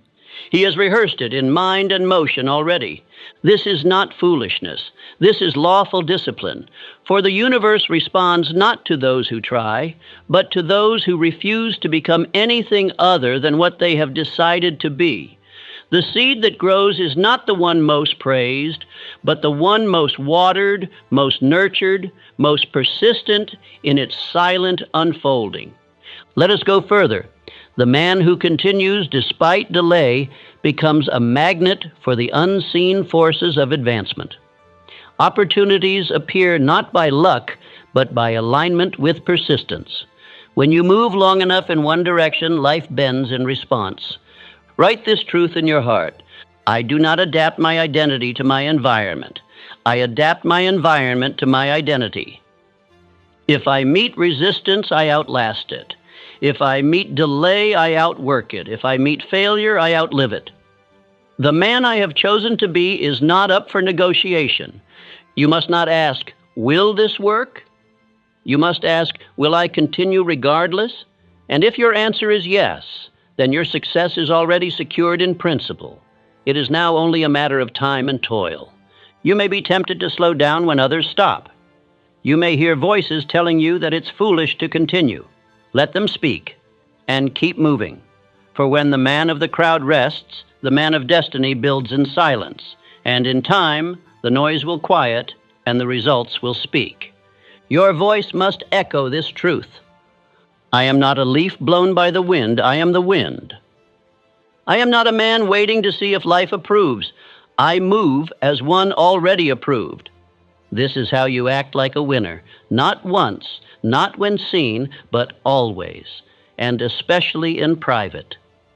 You do not become a winner by reading books alone, nor by wishing or planning. You become one by rising daily in the discipline of unbreakable action, shaped by belief, sustained by purpose, refined by repetition, and crowned by persistence. If you fall, rise without apology. If you delay, resume without explanation. If you feel doubt, speak louder than its voice. You are not here to be a victim of delay. You are here to act as if your success is the only option available, and live until that becomes true. There is no mystery to success, only misunderstood law. And among the most powerful of all laws is this: that which you consistently think, feel, and act upon with faith must come into form. Thought, when backed by belief, becomes magnetized, and that magnetism pulls toward it the conditions, people, and opportunities required for its fulfillment. This is not speculation. It is the law of attraction, not a fanciful idea, but a spiritual mechanism rooted in cause and effect. A man attracts what he is in thought, not what he wishes for, not what he half hopes will arrive, but what he believes is already his and what he consistently acts upon. But here is the truth the weak man avoids. The law obeys faith, not fantasy. It is not enough to hope. It is not enough to scribble goals once and forget them. If your thoughts are not organized by purpose and animated by belief, they possess no magnetism, and without magnetism, no attraction. Let me speak plainly. If you think like a failure, feel like a failure, act like a failure, then you shall attract the results of failure. But if you think, feel, and act like a man of destiny, regardless of current circumstances, then you are creating the orbit in which success must eventually appear. Understand this clearly. To act like a winner is not to pretend, it is to obey spiritual law. When you walk, speak, and choose in harmony with your definite chief aim, you send out a signal that life cannot ignore. The conditions around you may resist, but they cannot withstand that signal forever. Take, for example, Andrew Carnegie. He was born in poverty. No one handed him a title. But as a young man, he began to see himself as an industrial leader. He spoke like it. He dressed like it. He made choices as though he were destined for power. And in time, power bowed to him. Carnegie did not wait for external permission. He aligned his mind with purpose. He aligned his behavior with belief. And in doing so, he built the mental and moral magnet that attracted men, money, and means. Not all at once, but inevitably. For law delayed is not law denied. Say this aloud now and write it somewhere you see often. I attract only that which belongs to the man I have chosen to be, not what belongs to the old version of you, not what belongs to the fearful, hesitant you, but to the man who speaks with decision, who walks with purpose, who acts in daily obedience to his aim. You must also understand the principle of controlled attention. Your mind cannot attract what it does not consistently focus upon. Scattered thought yields scattered results.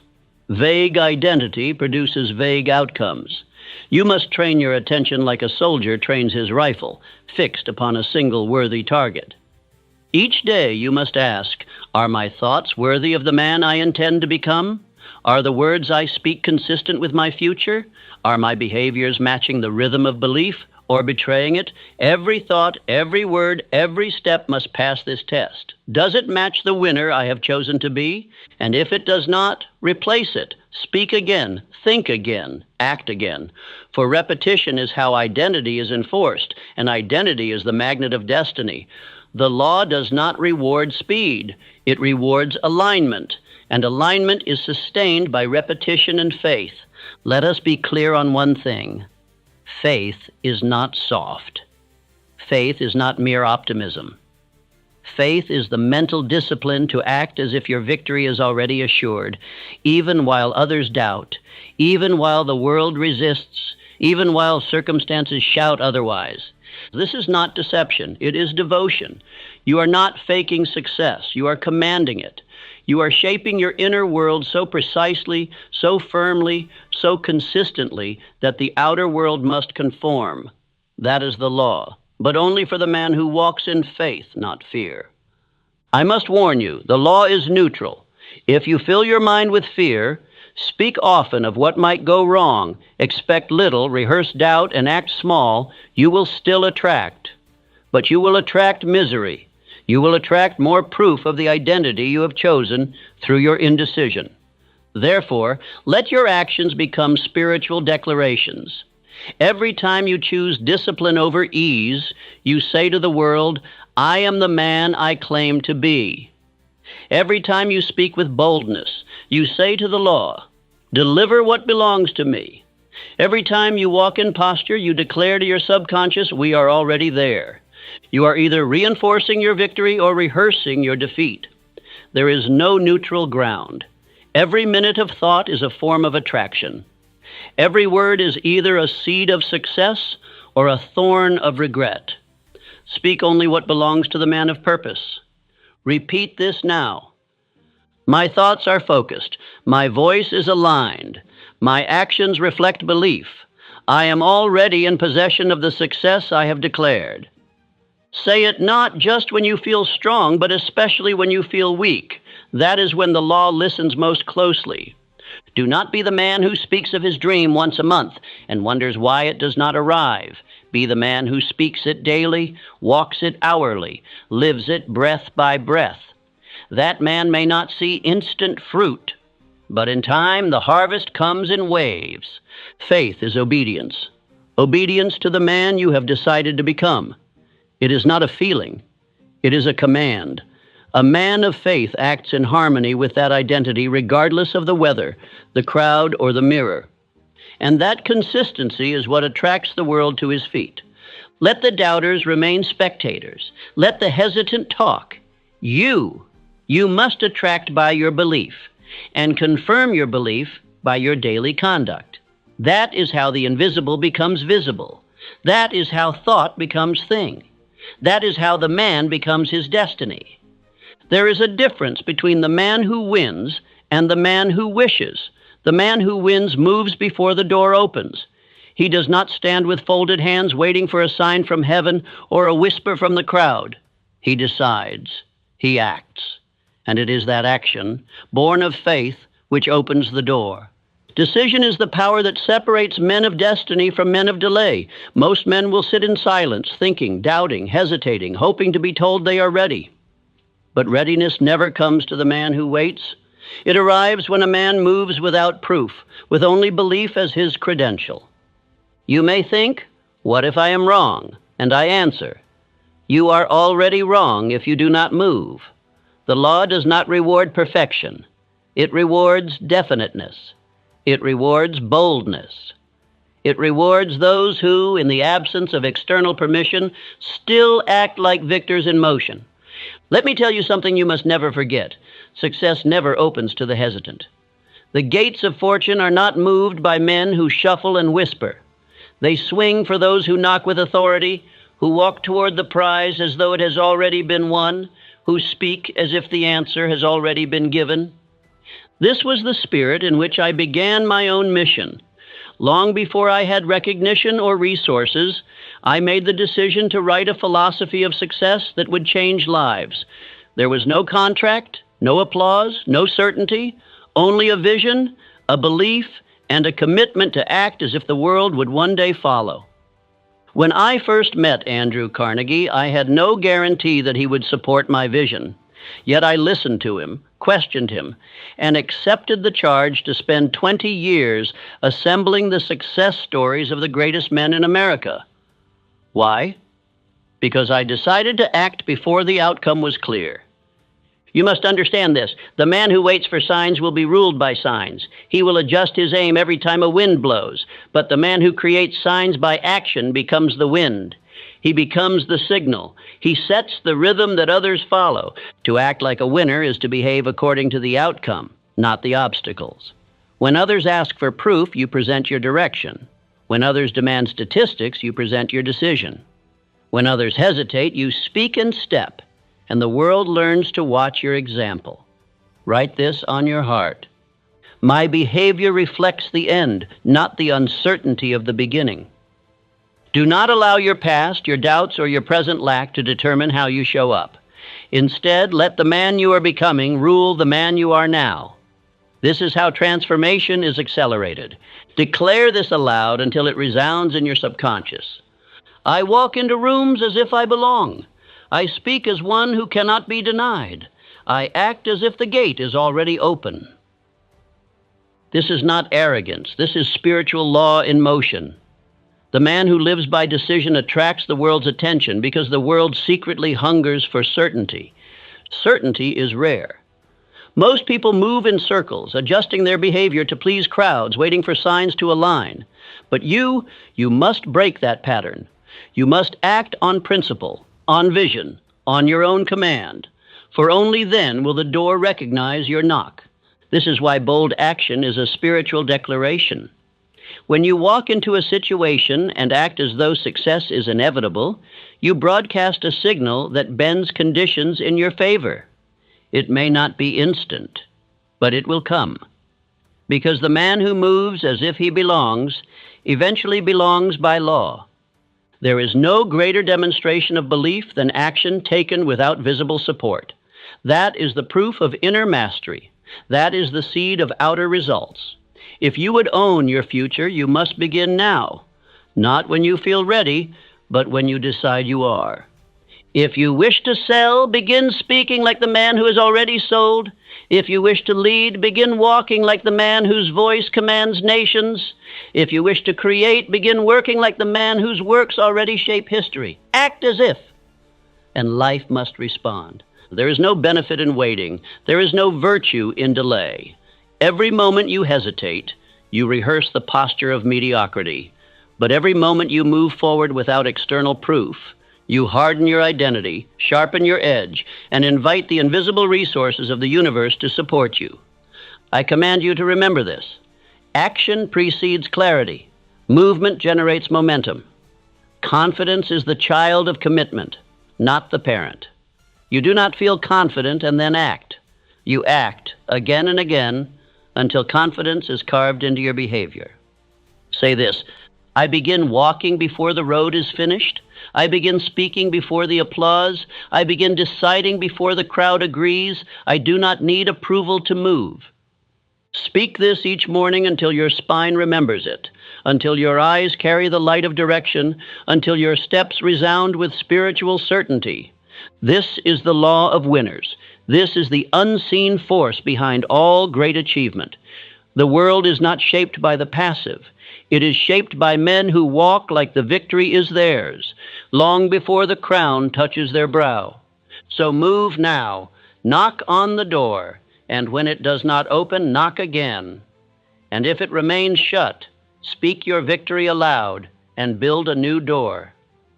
For there is no resistance strong enough to withstand a man who acts as if success is his birthright and behaves like it is already delivered. No man succeeds alone. That is not weakness, it is law. Power grows not in isolation, but through alliance of harmonious minds. If you would become the man you have declared yourself to be, you must surround yourself with minds that echo your belief, amplify your certainty, and reflect your purpose back to you with conviction. This is the mastermind principle, and it is among the most potent forces ever discovered. When two or more minds ally in pursuit of a definite goal, backed by faith, the combined power of those minds exceeds the mere sum of their parts. A third, unseen force is born, a power which makes the impossible possible. But this power only forms when there is mental harmony. There can be no jealousy, no contradiction, no hidden bitterness, no doubt. If even one member of your inner circle denies your vision in their heart, their presence will infect your confidence, and your vision will begin to weaken. I tell you plainly, a single doubter in your circle is more dangerous than 1,000 enemies outside of it. The enemy outside must break in, but the enemy within has already been given the keys. That is why you must be ruthless in your associations. You are not obligated to explain this law to others. You are only obligated to obey it. You must surround yourself only with those who reinforce your winner identity. Speak only with those who expect your success as inevitable. Share your aim only with those who have proven they can hold your belief without laughter, jealousy, or hesitation. This is what the greats have always done. John D. Rockefeller kept close only those men who believed in the vastness of his ideas. He did not seek the company of mockers. He sought the presence of minds that could match his faith, echo his direction, and multiply his resolve. The same was true of Carnegie, of Ford, of Lincoln. Each of these men assembled councils, not of yes men, but of believers, of thinkers, of men who saw the end before it had arrived, and who spoke as if its arrival were guaranteed. Say this now, and let it become your command. I build my circle with believers. I do not entertain the small-minded. I multiply faith by association.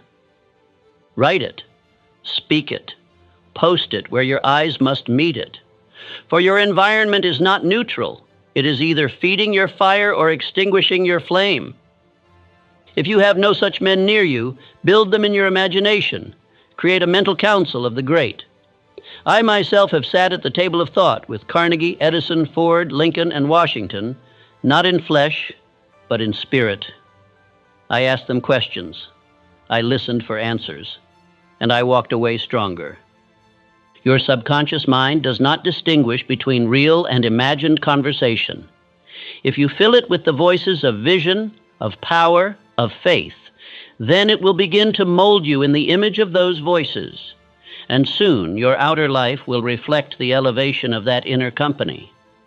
Let your daily ritual include this: 10 minutes of imagined counsel where you speak your purpose, seek direction, and hear back only agreement. And when you rise from that session, carry the posture of a man who has just received instructions from the greatest minds in history. The man who acts like he's already won must hear the same from those closest to him, or he must walk alone until he finds them. That is not cruelty. That is clarity. Do not explain yourself to doubters. Do not seek to educate the small-minded. They will not understand until results force them to. You are not responsible for converting skeptics. You are responsible for guarding your mental environment. If you allow sarcasm, gossip, or fear to reside in your circle, do not be surprised when your aim begins to shake. Belief is sacred. It must be protected like gold. If you must walk alone for a season, so be it. The great often begin in solitude, but in time, the man of burning purpose attracts others of like mind. Like draws like. Certainty draws certainty, and soon your personal mastermind will emerge, drawn to the clarity of your vibration. I remind you again, 2 or more minds allied in harmony create power unknown to the solitary man. Their combined faith creates momentum. Their shared enthusiasm becomes fuel. Their encouragement builds resilience. Their reminders strengthen identity. Together you do not merely believe, you become. This is not convenience, it is requirement.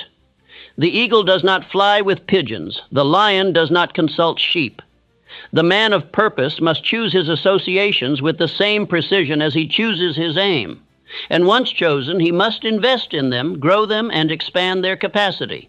Let your speech within this circle be deliberate. Speak your aim, speak your progress, speak your struggles, but never with self-pity, always with the tone of a man who is moving forward, and listen to them do the same. In this practice, your identity is reinforced by every voice you hear. Let every meeting of your mastermind serve this purpose, to remind one another who you are, where you are going, and why you cannot be stopped. And if any member falters, you speak belief back into him. For a true mastermind does not merely encourage, it resurrects the winner when he begins to forget himself. The world is filled with noise, distraction, and derision. If you do not build your echo of victory, the world will give you an echo of defeat. But once you align yourself with men of vision, once your circle speaks in one voice, there is nothing that can withstand you. Say this one more time. I multiply my strength by the minds around me. I select only those who reflect my belief. My voice is louder when it is harmonized with others who expect success. And now I ask you, who surrounds you? What voices do you hear? What words are being spoken into your spirit? If you cannot answer with certainty, then change it. For the world you desire cannot form unless you are immersed in the sound of victory. Now we come to the final truth. The world does not crown men because they are good, nor because they are smart, nor because they are kind. The world crowns the man who has assumed the throne within himself first, who walks, thinks, and acts as the ruler of his own mind long before others kneel. You must act like you've already won, because it is the only way to become the man who wins. Success is not granted to the desperate. It is granted to the man who lives in such a way that success has no choice but to appear. It is drawn by the force of identity, not the weakness of want. Do not ask life to be easy. Ask only that you become worthy of what you desire. And that worthiness is not proven through resume or credentials. It is proven through posture, through tone, through the choices you make when no one sees you. The throne belongs to the man who no longer needs permission. The man who assumes the throne in mind commands his destiny before it arrives. He is not arrogant. He is not reckless. He is aligned. He is decisive. He is the same man in private as in public. He does not shrink in rooms. He does not fumble for confidence. He carries the weight of certainty. I say again, for your soul must hear it. Reality is built by identity, not the other way around. The man who waits to feel ready never becomes more than he already is. The man who behaves according to the future he has chosen becomes the creator of that future. From the beginning of this path, we have declared your definite chief aim. You have repeated it. You have spoken it aloud. You have visualized the man you are becoming. You have moved in obedience to it. And each day, with each repetition, you have carved that man into being.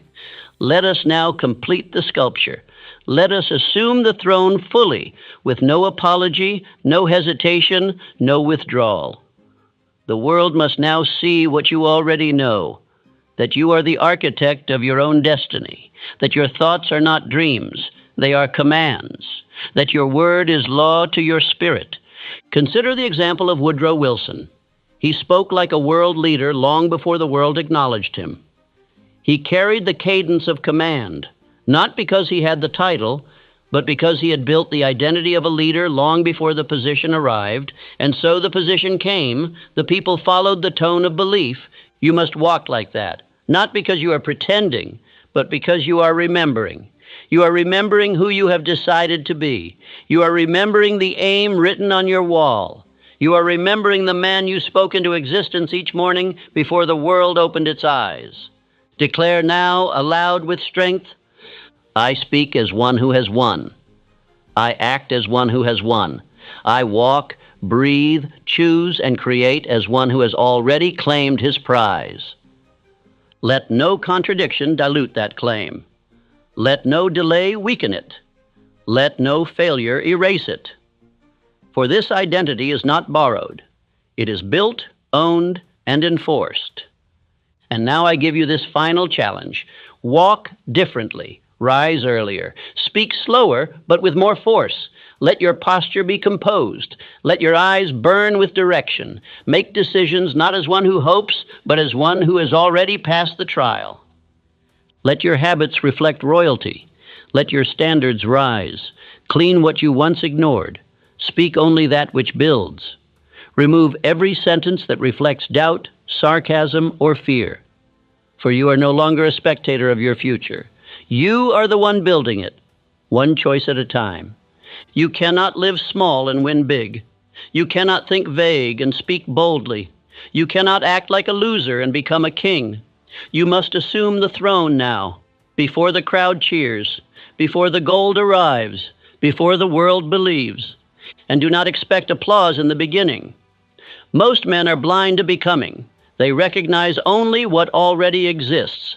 Let them sleep. Let them scoff. You walk like your crown is already on your head. And one day they will see it too. This path is not for the timid. It is for the one who has burned his excuses, silenced his fears, and raised the standard of his identity to match the destiny he demands. And now I call you forward into your own greatness. This is your command. Assume the throne in your own mind. Act as if you've already won. For the world follows the man who no longer doubts himself. And if you fall, rise in the same tone. If you fail, correct course with the same posture. If you are mocked, respond in silence. And keep moving. For the world cannot ignore the man who walks with the echo of victory before the trumpet sounds. Your voice is ready. Your mind is made. Your identity is chosen. Your destiny is waiting. Now act as if nothing can stop you, because nothing can. You said this year would be different, that you would finally commit, that you would wake up early, take action daily, eat with discipline, and train your body like a man who respects himself. And for a few days, maybe even a few weeks, you did. But then the drift returned, the doubt whispered, and once again you stopped. You don't need more goals. You don't need another planner. You don't need to write it down again. You need to understand why you keep quitting on yourself. You need to face the invisible pattern that has ruled your life for years. You need to see that the reason you restart is because you have not yet become the man who finishes. You are not weak. You are not cursed. You are not lazy. You are simply untrained in mental law. And until you master the law, you will repeat the same season under a new name again and again. 365 days promised, 17 days completed. Regret by February, silence by March. But that ends now. This is not another speech to inspire you. This is a system to transform you.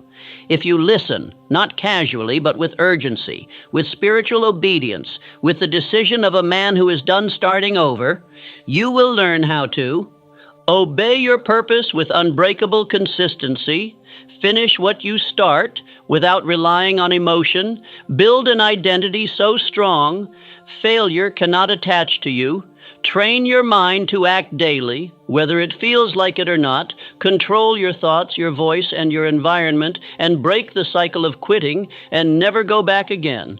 The man who masters this law becomes dangerous. He becomes calm. He becomes structured.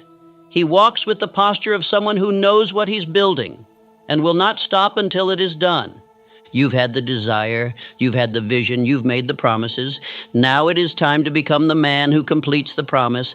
But be warned, if you walk away from this message, you may drift for another year, another decade. But if you listen and obey, everything will change. This is the dividing line. Now ask yourself, are you ready to finally become the man who never starts over again? Then listen and do not drift. Part 1, the invisible pattern. Why you always return to zero. If your life feels like a series of restarts, if your ambition roars in January but dies in silence by February, if you make promises to act, to train, to speak with discipline, to rise early, to build your business, to fix your habits, and yet you keep returning to the same place, then let us remove all illusions. You are not lazy. You are undisciplined in identity. Men confuse effort with structure. They confuse desire with law. They confuse excitement with transformation. But no man has ever built lasting wealth, character, or dominion by excitement. He has done it by obeying invisible laws with visible action. You do not rise by emotion. You rise by obedience to law. Men hear truth all the time. They nod. They agree. They underline it in a book. But their life never changes. Why? Because they heard it, but they did not listen. To hear is passive. To listen is to act. To listen is to change your environment, to destroy the door back to failure, to build a new pattern from the inside out. And I must warn you, if you do not finish this message, if you drift midway through, if you allow distraction to interrupt the very voice you claimed you needed, you will repeat the same pattern again. And not because you are weak, but because you are still governed by the old law inside your mind. God does not bless indecision. The law cannot reward hesitation. The door you seek will not open for a man who still negotiates with excuses. But when a man becomes definite, everything begins to obey him. Time, energy, people, provision, doors, they all move when you do. But you must move in law. Let us begin. Because until this cycle is broken, your future will remain chained to your past. And no plan, no goal, no journal, no diet, no business scheme will survive unless the invisible pattern within you is broken and rebuilt. This is the truth few want to face. You always return to zero because you have trained yourself to do so. Not consciously, not with intent, but through repetition. You start, you drift, you fall, and you start again. And over time, this becomes your identity. And identity is law. Identity governs behavior. You must stop thinking you can change your life with more effort. You cannot. You change your life by changing the structure that controls your behavior. And that structure is built in thought, in word, and in repetition. What you say daily, what you allow daily, what you believe silently, that is the law of your life. There is a name for this in the invisible realm. I have called it the law of cosmic habit force. It is the spiritual law that cements repetition into rhythm. It is why failure repeats, why success multiplies, why you can sabotage a goal even while wanting it with your heart. Because your subconscious follows your pattern, not your desire. In my own life, I delayed the publishing of Think and Grow Rich, not because I lacked content, but because I had not yet killed the pattern of self-doubt, perfectionism, and delay. The book was ready, but I was not. And the world had to wait until I became definite, until my identity matched my assignment. This is not weakness. It is lawlessness in the mind. You want results that are built in law, but your daily life is governed by moods, whims, and inconsistency. And so the results never last. They rise for a moment, and then they die in silence. And so you restart again and again, but no more. Say this aloud now. I no longer tolerate patterns that kill my vision. I now command my direction through obedience to law. You must see the trap to escape it. And the trap is emotional-based identity. The man who acts only when he feels like it is doomed to repeat failure. Because emotion is undisciplined. Emotion is momentary. Emotion is shaped by environment. But the man who builds identity by law, he cannot be moved. You must start to see your repeated failures not as random, but as spiritual habit loops. They are rehearsed. They are reinforced. And every time you quit, you tell your subconscious, this is who I am. And then you act it out again. Not because you hate progress, but because your identity does not match your goal. You have become good at starting. You have become skilled at recommitting. You have mastered declaring change. But the man who succeeds is not the man who starts loud. It is the man who becomes so rooted in law that his behavior becomes automatic. That is the man who finishes. This invisible pattern is not broken by emotion. It is broken by structure. You must wake at the same hour. Think the same focused thoughts. Speak your definite chief aim aloud morning and night. You must train your mind like you would train a wild beast, with repetition and force. And I must tell you, the man who still entertains distraction cannot break this cycle. If your phone, your environment, your acquaintances have more power over you than your inner command, you will lose again, not because the goal is impossible, but because your allegiance is divided. The mind must be directed like an army. It must be commanded by thought. It must be filled with order. Because if you do not dominate it, it will drift. And when it drifts, it will return to the last program it obeyed. That program is failure until you replace it with identity. Say it again with me. I no longer tolerate patterns that kill my vision. I now command my direction through obedience to law. This is the moment where you stop making decisions based on how you feel and start making them based on who you must become.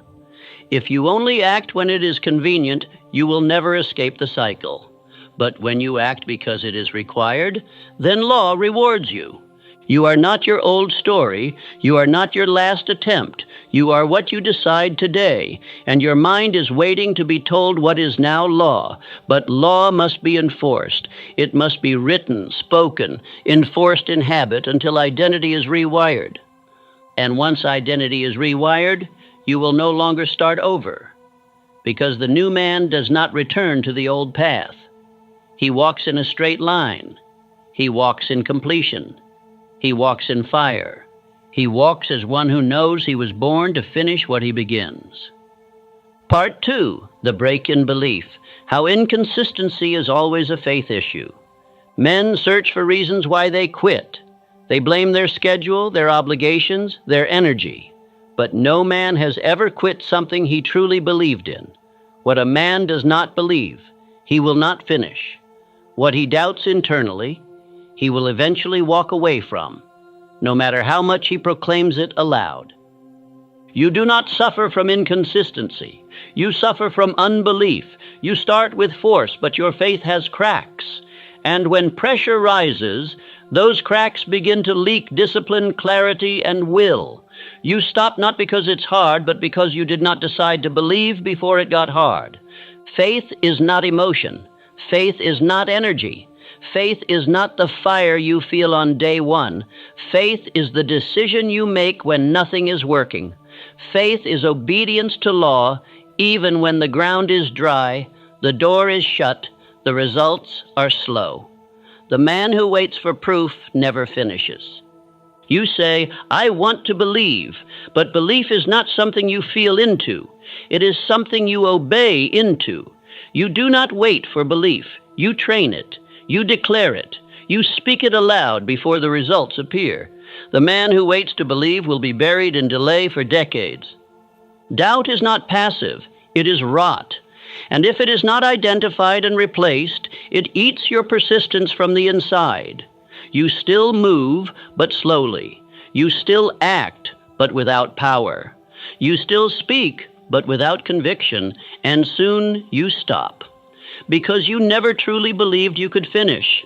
Look at Henry Ford. He was mocked, called a fool, told it couldn't be done. But Ford never required validation. His belief was not an emotion. It was an inner law. He decided that his vision was true before anyone else saw it, and so the world eventually had no choice but to yield. This is the level of belief required if you want to break the cycle. You must become the man who believes before he sees. You must build the image of success in your mind so clearly that when doubt knocks, it finds no room left to rent in your heart. Say this aloud now. I do not need more proof. I decide to believe without it. I act as if it is done.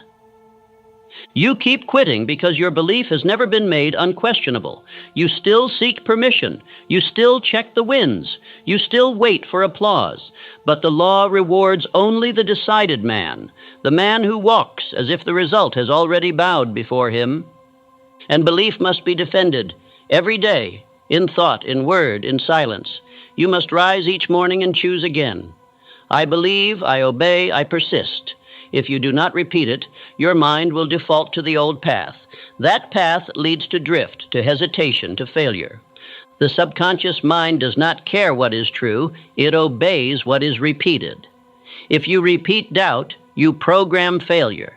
If you repeat belief, even before seeing a result, your mind begins to expect the result. And what is expected with belief will eventually manifest. Every man is given two choices: live by faith or live by fear. Faith walks through delay and keeps moving. Fear pauses, hesitates, and returns to safety. And every time you choose fear, you weaken your ability to commit again. This is not motivational, it is spiritual mechanics. You must remove from your life everything that feeds your doubt. Voices, news, habits, distractions, cut them. Anything that makes you hesitate must be destroyed. Because hesitation is the assassin of dreams, and belief cannot survive in an environment of compromise. You are not unmotivated. You are undecided. And until you decide to believe without seeing, your results will rise and fall with your emotions. But the man who walks in law acts regardless of appearance. Because he no longer serves emotion, he serves decision. You say, I'll try. You must say, it is done. You say, we'll see. You must say, I already see it in my mind. You say, I hope. You must say, I command it through faith and persistence. Your words reveal your belief, and what you declare daily becomes law. Say it again with me. I do not need more proof. I decide to believe without it. I act as if it is done. The man who decides once and never reopens that decision, he is the man who becomes unstoppable. Because no wind can change his direction. No voice can silence his obedience. No delay can break his pace. He does not require signs. He is the sign. This is how you break the cycle of failure. Not with another system. Not with a new journal. Not with better strategy. But with unquestionable belief, chosen and reinforced every single day. Until it becomes your nature, until it becomes your law. And when belief becomes law in your life, discipline is no longer a burden. It is your normal. It is how you move, speak, and command your world. You will no longer start over because you will not doubt again. The old you is gone. The indecisive you is buried. The faithful man has risen. Part 3, the drift habit. Why you sabotage your own momentum. The greatest enemy of achievement is not hardship. It is not lack of knowledge. It is not even failure. The greatest enemy is drift. It is subtle, slow, and invisible. It begins as postponement It masks itself as rest. It arrives with good reason, but once it takes root, it steals your direction and blinds your urgency. Drift never arrives with warning. It slips in when the fire cools. It sits next to you during comfort. It whispers after a victory, "Just for today, take it easy." And that single permission begins the cycle again. You stop repeating your aim, you forget why you began, and then you fall, not from force, but from silence. In Outwitting the Devil, I exposed drift as the devil's favorite method, not temptation, not crisis, but drift. Why? Because drift requires no sin, no crime, no rebellion, just indecision. The man who drifts does not need to be destroyed. He is already surrendered. He walks in circles, though he believes he's moving forward. Let me ask you directly, have you felt it? That invisible resistance when it's time to act. The hesitation before doing what you know must be done. That voice that says, "You've done enough for now." That voice is not your friend. It is the language of drift, and if you entertain it, you will bury your own progress. Drift is not laziness. It is a habit of spiritual hesitation. It is the loss of direction, not the loss of energy. It is when a man allows environment to command him instead of commanding his environment. It is not weakness. It is the absence of definiteness. And no man can succeed without a fixed aim. This is why you sabotage your own momentum. Because once the feeling fades, you have no structure left. You built your action on emotion, not purpose. But purpose must be decided in advance and reinforced through daily obedience. Otherwise, your mind will revert to drift and call it rest. Say this aloud with me. I do not drift. I fix my mind daily on my chief aim and walk in obedience to it. Men start businesses with vision, but stop after the applause fades. They begin disciplines, but quit once discomfort rises. They commit to health, but break it when convenience knocks. Why? Not because the goal was wrong, but because the man did not master drift. The man who breaks the drift habit does not ask, "How do I feel today?" He asks, "What is required of me today?" He does not wait for inspiration. He moves in repetition. He speaks his aim aloud when no one watches. He guards his mind. He refuses delay. He understands that every day he drifts, his dream bleeds. Thomas Edison endured 10,000 failed attempts, not because he was superhuman, but because he had no room left in his mind for drift. His definiteness was so fixed that delay could not discourage him. Criticism could not bend him. Discomfort could not stop him, because his vision was more real than his feelings. And that is what you must build. A mind so definite that when drift tries to enter, it finds a closed door. No access, no permission, no negotiation. The man who walks with purpose does not need motivation. He is possessed by his aim. His habits do not ask for approval. They obey inner law. You must now remove the triggers of drift, the distractions, the idle conversations, the environments that feed passivity. You must cut away every doorway to comfort that weakens your command, because every moment spent in drift must be paid for in delay. The cost of drift is not just lost time, it is lost identity. Every day you drift, you tell your mind that direction is optional, and if direction is optional, then discipline becomes impossible. Drift does not only delay the goal, it weakens the man. Say it again with me. I do not drift. I fix my mind daily on my chief aim and walk in obedience to it. There is no partial escape from this. You are either definite or you are drifting. There is no middle path. A man cannot walk with purpose on some days and with distraction on others. He must choose one. And if you do not choose, drift chooses for you. Drift leads to apathy. Apathy leads to confusion. Confusion leads to guilt. Guilt leads to surrender. And so you find yourself a month later wondering what happened again. And the cycle begins anew until the day you burn the bridges to drift and declare new law within yourself. You must now repeat your chief aim every morning and every night. Not sometimes, not when it feels powerful, but always.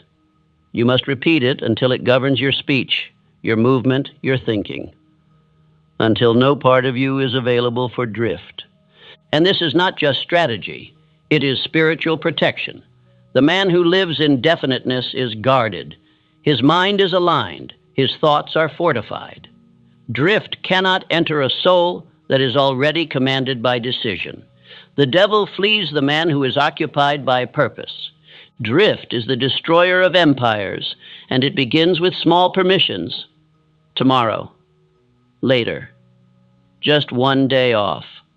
These are not harmless phrases, they are seeds, and once they grow, they wrap around your energy like weeds. They choke your vision until you forget you ever had one, but you remember now. That is why you are still listening, because part of you knows that nothing will change until drift is destroyed. You cannot build a future with one hand on purpose and the other in procrastination. You must release the second. You must become unavailable to drift. Say it aloud again. I do not drift. I fix my mind daily on my chief aim and walk in obedience to it. There is no second life. There is no alternate season. There is only this one. And if you do not take command of it now, it will be spent in delay disguised as effort. But the man who destroys drift becomes a law to himself. He finishes what he begins. He commands his environment, and life submits. Part 4, the identity gap. You keep starting over because you have not become the man who finishes. You do not have a discipline problem. You do not have a strategy problem. You have an identity gap. You keep starting over because your actions are not anchored to who you believe yourself to be. And no matter how powerful your plan is, your life will always follow your identity, not your effort. You don't need more willpower. You need a new self-image. You must become the man who finishes, not just the one who desires, who begins, who proclaims, the one who crosses the line. And until your inner man reflects the end result, you will always fall back into the image of the man who quits. This is the truth most men refuse to face. They speak with the voice of ambition, but they still think with the identity of mediocrity. And what you think about yourself in silence will always defeat what you speak aloud in public, because your results obey your subconscious, not your declarations. A man may write his chief aim on paper, yet if in his thoughts he still sees himself as weak, behind, inconsistent, then that aim is already buried. You must build a new picture of who you are before you try to walk into the vision, because the man who still thinks like a failure will find a way to fail. Charles M. Schwab did not become the steel magnate of his time by accident. He was born to an average family, but he refused to think average. He walked into boardrooms before anyone took him seriously, but he took himself seriously. His identity was forged long before his name was known. The outer world catches up to the man who first becomes within. You must stop chasing success and start embodying the version of yourself that is already trusted with it.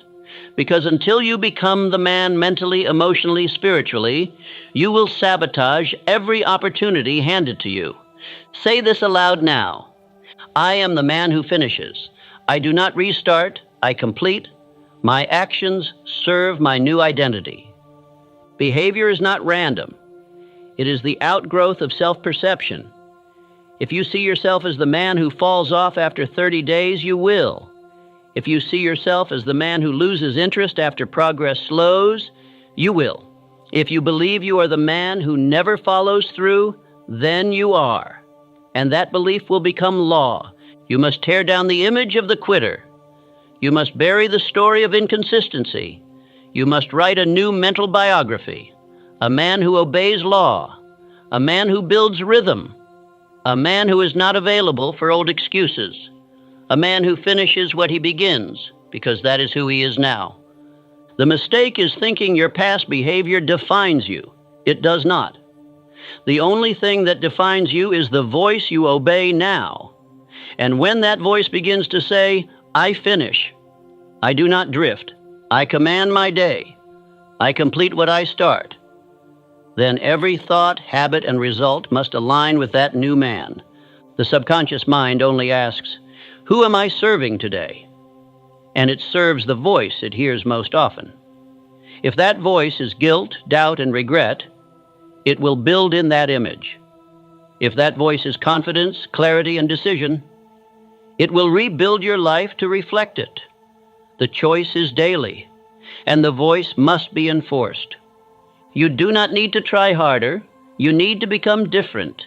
You need to wake up and speak as the man who cannot be moved by circumstance, who no longer repeats apologies for drifting, who no longer negotiates with delay, who no longer entertains the identity of a man he buried in silence. And you must act accordingly. Do not wait until you feel like the man who finishes. Begin to move like him, speak like him, plan like him, cut distractions like him, guard your mind like him. You don't become him through waiting. You become him through obedience to identity before it fully feels real. Say it again with me. I am the man who finishes. I do not restart. I complete. My actions serve my new identity. This is how the cycle ends, not by changing what you do, but by changing who you are when you do it. If you want new fruit, plant new seed. And the most powerful seed is self-definition. If you say it daily, live it hourly, and act without compromise, your reality will eventually bow to your command.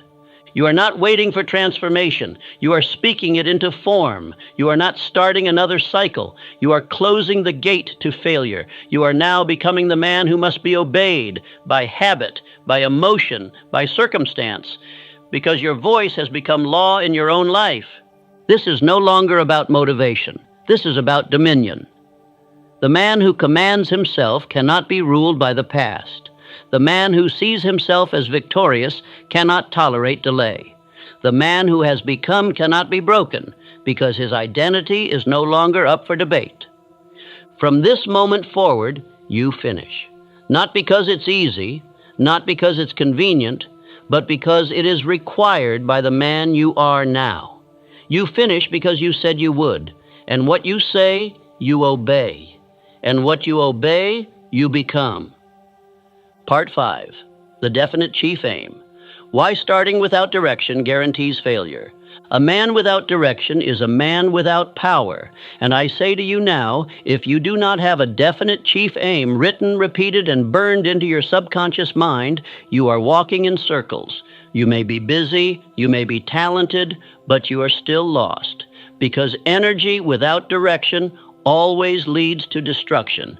You do not drift because you are weak. You drift because you are unclear. The mind will not obey a vague command.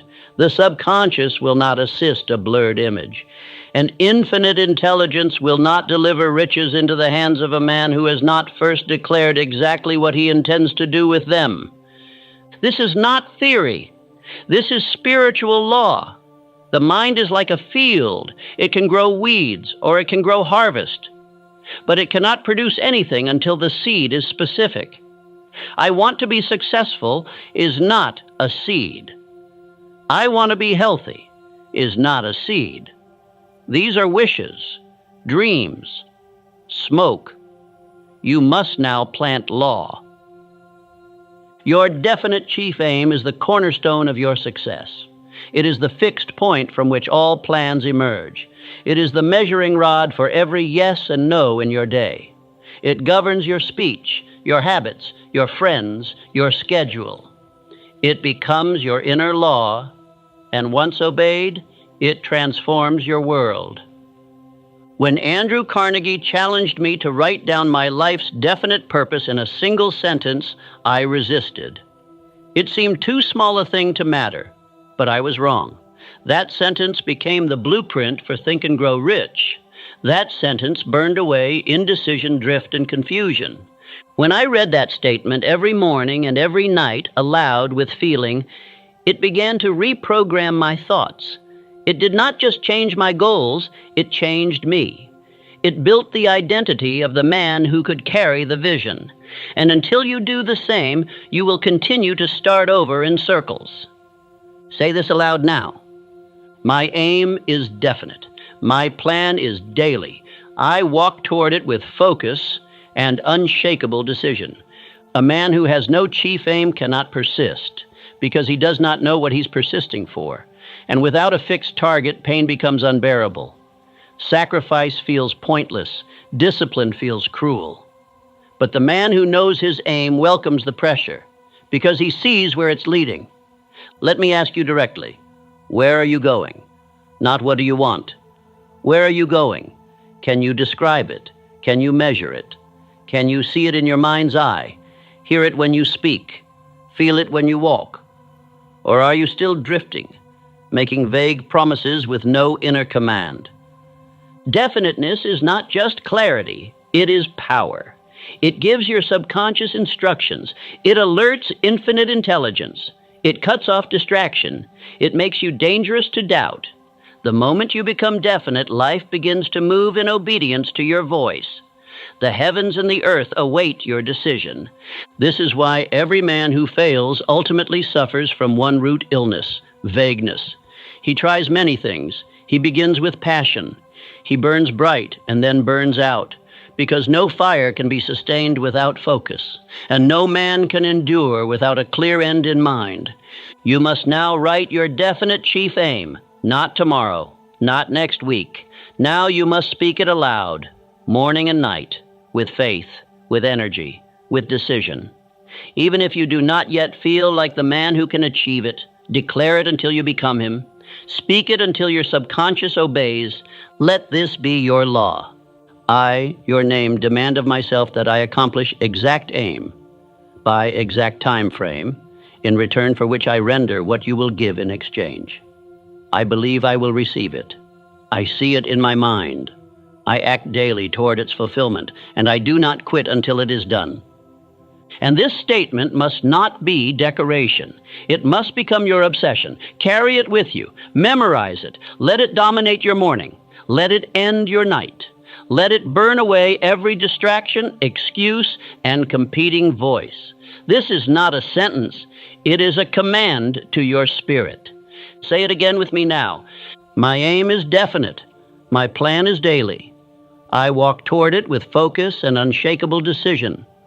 A man who writes his aim, repeats it, believes it, and acts on it without delay is a man who cannot be defeated. He may fall, but he will rise. He may stumble, but he never stops. Because the vision inside him is stronger than the world around him. He is pulled forward by purpose. You are not far. You are not behind. You are simply undefined. And now you must choose. Either go another year, wandering, wondering, waiting, or write the law of your life and obey it as if your destiny depends on it, because it does. All success begins with definiteness of purpose. Stop seeking magic in books, in routines, in systems. All of them are useless without a fixed target. You must now declare what you were born to do, because the man who declares with authority and acts with faith becomes the man who cannot be ignored by the world. Part 6, The Emotional Escape. How feelings become your excuse to quit. You did not stop because it was too hard. You did not stop because it was impossible. You stopped because you gave permission to a feeling. And the moment a man allows feeling to override principle, he has surrendered to the oldest trap in existence, emotional escape. Emotion was never meant to lead. It was meant to be governed. And the man who does not govern his emotion will be governed by it. He will call tiredness truth. He will call discouragement divine guidance. He will mistake weakness for wisdom. And he will build his life around what he feels, not what is required. Every time you started strong and then faded, you blamed discipline. But it was not a discipline failure. It was an identity surrendered to emotion, because when a man has decided who he is, he acts from principle, not permission. He does not ask how he feels. He commands what he does. Let us speak plainly. Every time you quit, you believed the lie of emotion, that it was too much, that it didn't matter, that no one would know, that maybe next week would be better, that one slip was acceptable. And so you slipped, and then you surrendered and called it starting over. This is why repetition is king. Because you do not rise through emotion, you rise through structure. You win by walking when it feels dead. You act when it feels pointless. You train when it feels heavy. Because you no longer trust your feelings, you trust your decision. Thomas Edison did not birth the electric light by following emotion. He was mocked. He was misunderstood. He endured 10,000 failures. But he did not walk by how he felt. He walked by law. And when emotion screamed, "Give up," his identity whispered, "Continue." Say this aloud now. My feelings do not rule me. I act from decision. I persist until the result is done. Emotions are visitors. Laws are residents. And the man who builds his house on visitors is destined to fall. But the man who builds it on spiritual law, on principle, repetition, and daily obedience, he becomes unshakable. His results rise not from passion, but from persistence. You must now rewire your understanding of obedience. Obedience is not slavery, it is power. To obey your chief aim when your feelings want to delay is the highest form of authority. Because now you have become master of yourself, and the man who masters himself cannot be broken by the world. How many dreams have died because you felt tired? How many goals were abandoned because you felt alone? How many days were wasted because you felt behind? And every one of those emotions came, and then they left. But the damage remained, because you gave emotion the final vote. This ends now. From this moment forward, you must act even when you feel nothing. You must complete your habits, whether you feel like a champion or a failure. You must repeat your chief aim even when your voice trembles, because the act of obedience is how you transform the identity. Emotion can no longer be your compass. Decision is your compass. Vision is your compass. The man you are becoming is your compass. And feelings are just clouds. They pass, they change, they deceive. But law remains, and the man who walks in law cannot fall for long. Say it again with me. My feelings do not rule me. I act from decision. I persist until the result is done. Let us be clear. If you continue to seek permission from emotion, you will repeat the cycle for the rest of your life.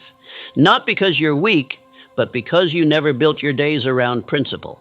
And until you do, every failure will look like fatigue, when in truth it was emotional escape. You must now set a law within yourself. I do not stop. I do not slow. I do not quit. My steps may be small, but they are daily.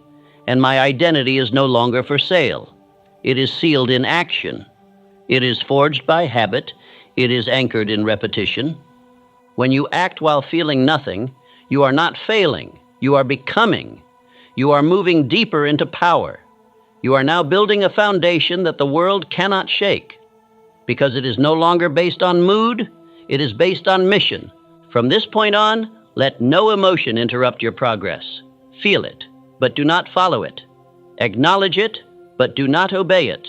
And soon, the emotions that used to derail you will submit to you. They will bend to the new man you have become. You are not a machine, but you are not a slave either. You are a spiritual being, designed for dominion. And the more you act in defiance of emotion, the more your subconscious accepts that you are no longer the man who quits. And that is how cycles are broken, not by new emotion, but by new decisions repeated in defiance of the old man. And once the new rhythm sets, emotion no longer resists. It supports, because now it must serve the new pattern you have chosen. Say it aloud one final time. My feelings do not rule me. I act from decision. I persist until the result is done. The old you obeyed comfort. The new you obeys calling. The old you followed passion. The new you follows purpose. And the old you asked, "Do I feel ready?" The new you commands, "It is already done." And now your life will rise to obey you. Part 7. The Decision Principle. Finish what you begin or start the cycle. Again, there is a moment when every man must decide. Not feel, not hope, not wait. Decide. And until that decision is made, fully, finally, with no room for retreat, his life will remain on repeat. The cycle will continue. The promises will collapse. And time will pass him by. Every time you begin something and fail to finish it, you are not just delaying success. You are teaching your subconscious that quitting is permitted. And once that lesson is planted, it grows. It grows into hesitation, into doubt, into paralysis, and one day the idea of finishing will seem foreign to you. The world remembers only those who complete. The man who stops halfway is buried in silence, his work forgotten, his potential wasted. Because success does not reward starters, it crowns finishers. And only the man who sees the work through to the end will ever command power in this life. You do not fail because you lack talent. You fail because you lack finality. You leave the door open, you entertain retreat, you begin with enthusiasm, but no decision. And so when the pressure rises, you still see the exit. And the part of you that has not committed walks through it. You must now learn the law. Decision is power. And not decision today, decision for good. The man who finishes decides once. He does not revisit the contract. He does not question the pain. He does not pause when it gets heavy, because the decision has already been made. Say it aloud now. I complete what I begin, I cross the line, I burn the bridge, I walk in completion. The reason you keep starting over is because your decisions are soft. They are emotional, they are temporary, they are made for the moment, but not fortified for pressure. But a real decision is eternal. It is not based on feelings. It is built on identity and enforced by action. Abraham Lincoln decided. He decided that he would not stop until slavery was abolished and the Union was preserved. He was attacked. He was doubted. He was broken. But he never retreated, because the decision had already been carved in stone. And men who carve decisions do not drift. The indecisive man never builds momentum. He stops and starts. He questions himself. He waits for signs. He checks the weather. And in that time, the decisive man has finished. While one wonders what to do, the other is already on to the next mountain. This is the harsh truth. Every incomplete task drains your power. Every goal half done teaches your mind that you are not trustworthy. And eventually, you stop setting goals at all. Not because you lack vision, but because you no longer believe you will follow through. You must now repair that belief by completion. No more half-built plans. No more empty promises. From this day on, you finish everything you touch. Whether it takes a day or a year, you finish. Because you no longer see options. You see only the line and the act of crossing it. Say it again. I complete what I begin. I cross the line. I burn the bridge. I walk in completion. The man who finishes is feared by the world because he cannot be stopped by resistance. He does not quit. He does not question. He outlasts opposition, delays, and distractions because his inner contract is sealed. His actions are law, and life must obey him. This is not about speed. It is about integrity. You do not need to race. You need to endure. You need to stay when others walk away. You need to remain when it no longer feels thrilling, because the man who stays becomes the man who reigns. Let me ask you, how many times have you come close? How many times have you been inches away from breakthrough, but gave up just short of the finish line? And how many years have those unfinished dreams haunted you, not because you failed, but because you never finished? This is the cost of indecision, regret. And regret is the silent agony of the man who knew what to do, but never did it long enough to win. He remembers the moments. He recalls the fire. But the work lies incomplete, and the cycle resets. Not anymore. From this day forward, you must become the man who follows through, not out of hype, not out of pride, but out of obedience to law. Because once you've decided, it is not a matter of if, it is only a matter of when. Every time you want to quit, You must say aloud, I complete what I begin. I cross the line. I burn the bridge. I walk in completion. This is your seal. This is your contract. And once repeated enough times, your subconscious will accept it. It will begin to expect completion. It will build for you the energy, the stamina, the clarity you need, not because the outside changed, but because you did. You are no longer a man who returns to zero. You are the man who finishes the course. You are the man who puts pen to paper and does not drop it until the task is done.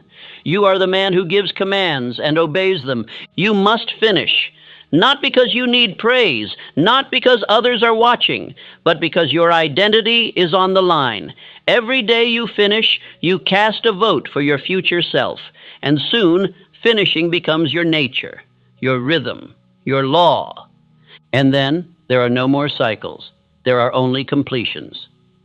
Part 8, the new pattern, obedience, repetition, and the law of completion.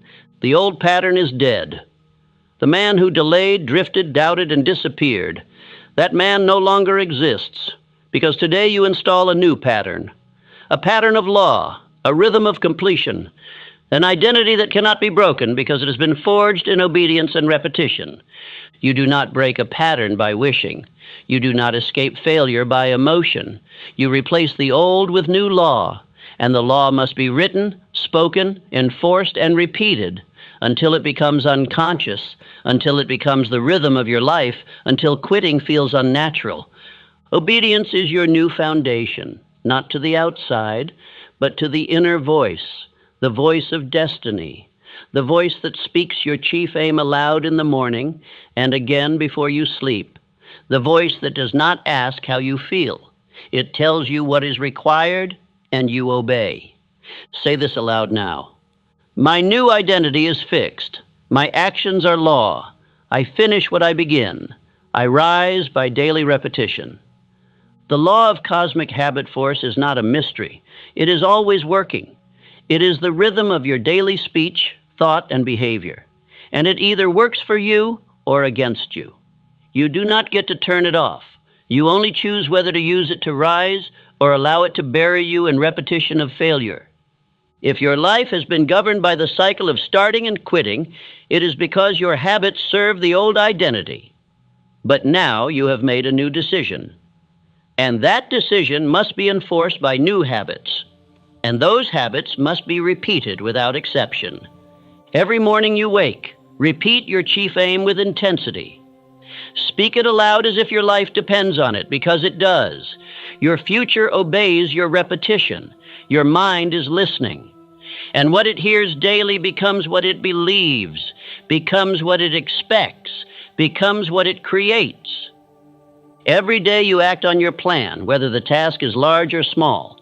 There are no more 0 days. There are no more negotiations. You move, you build, you obey, because your word is now law.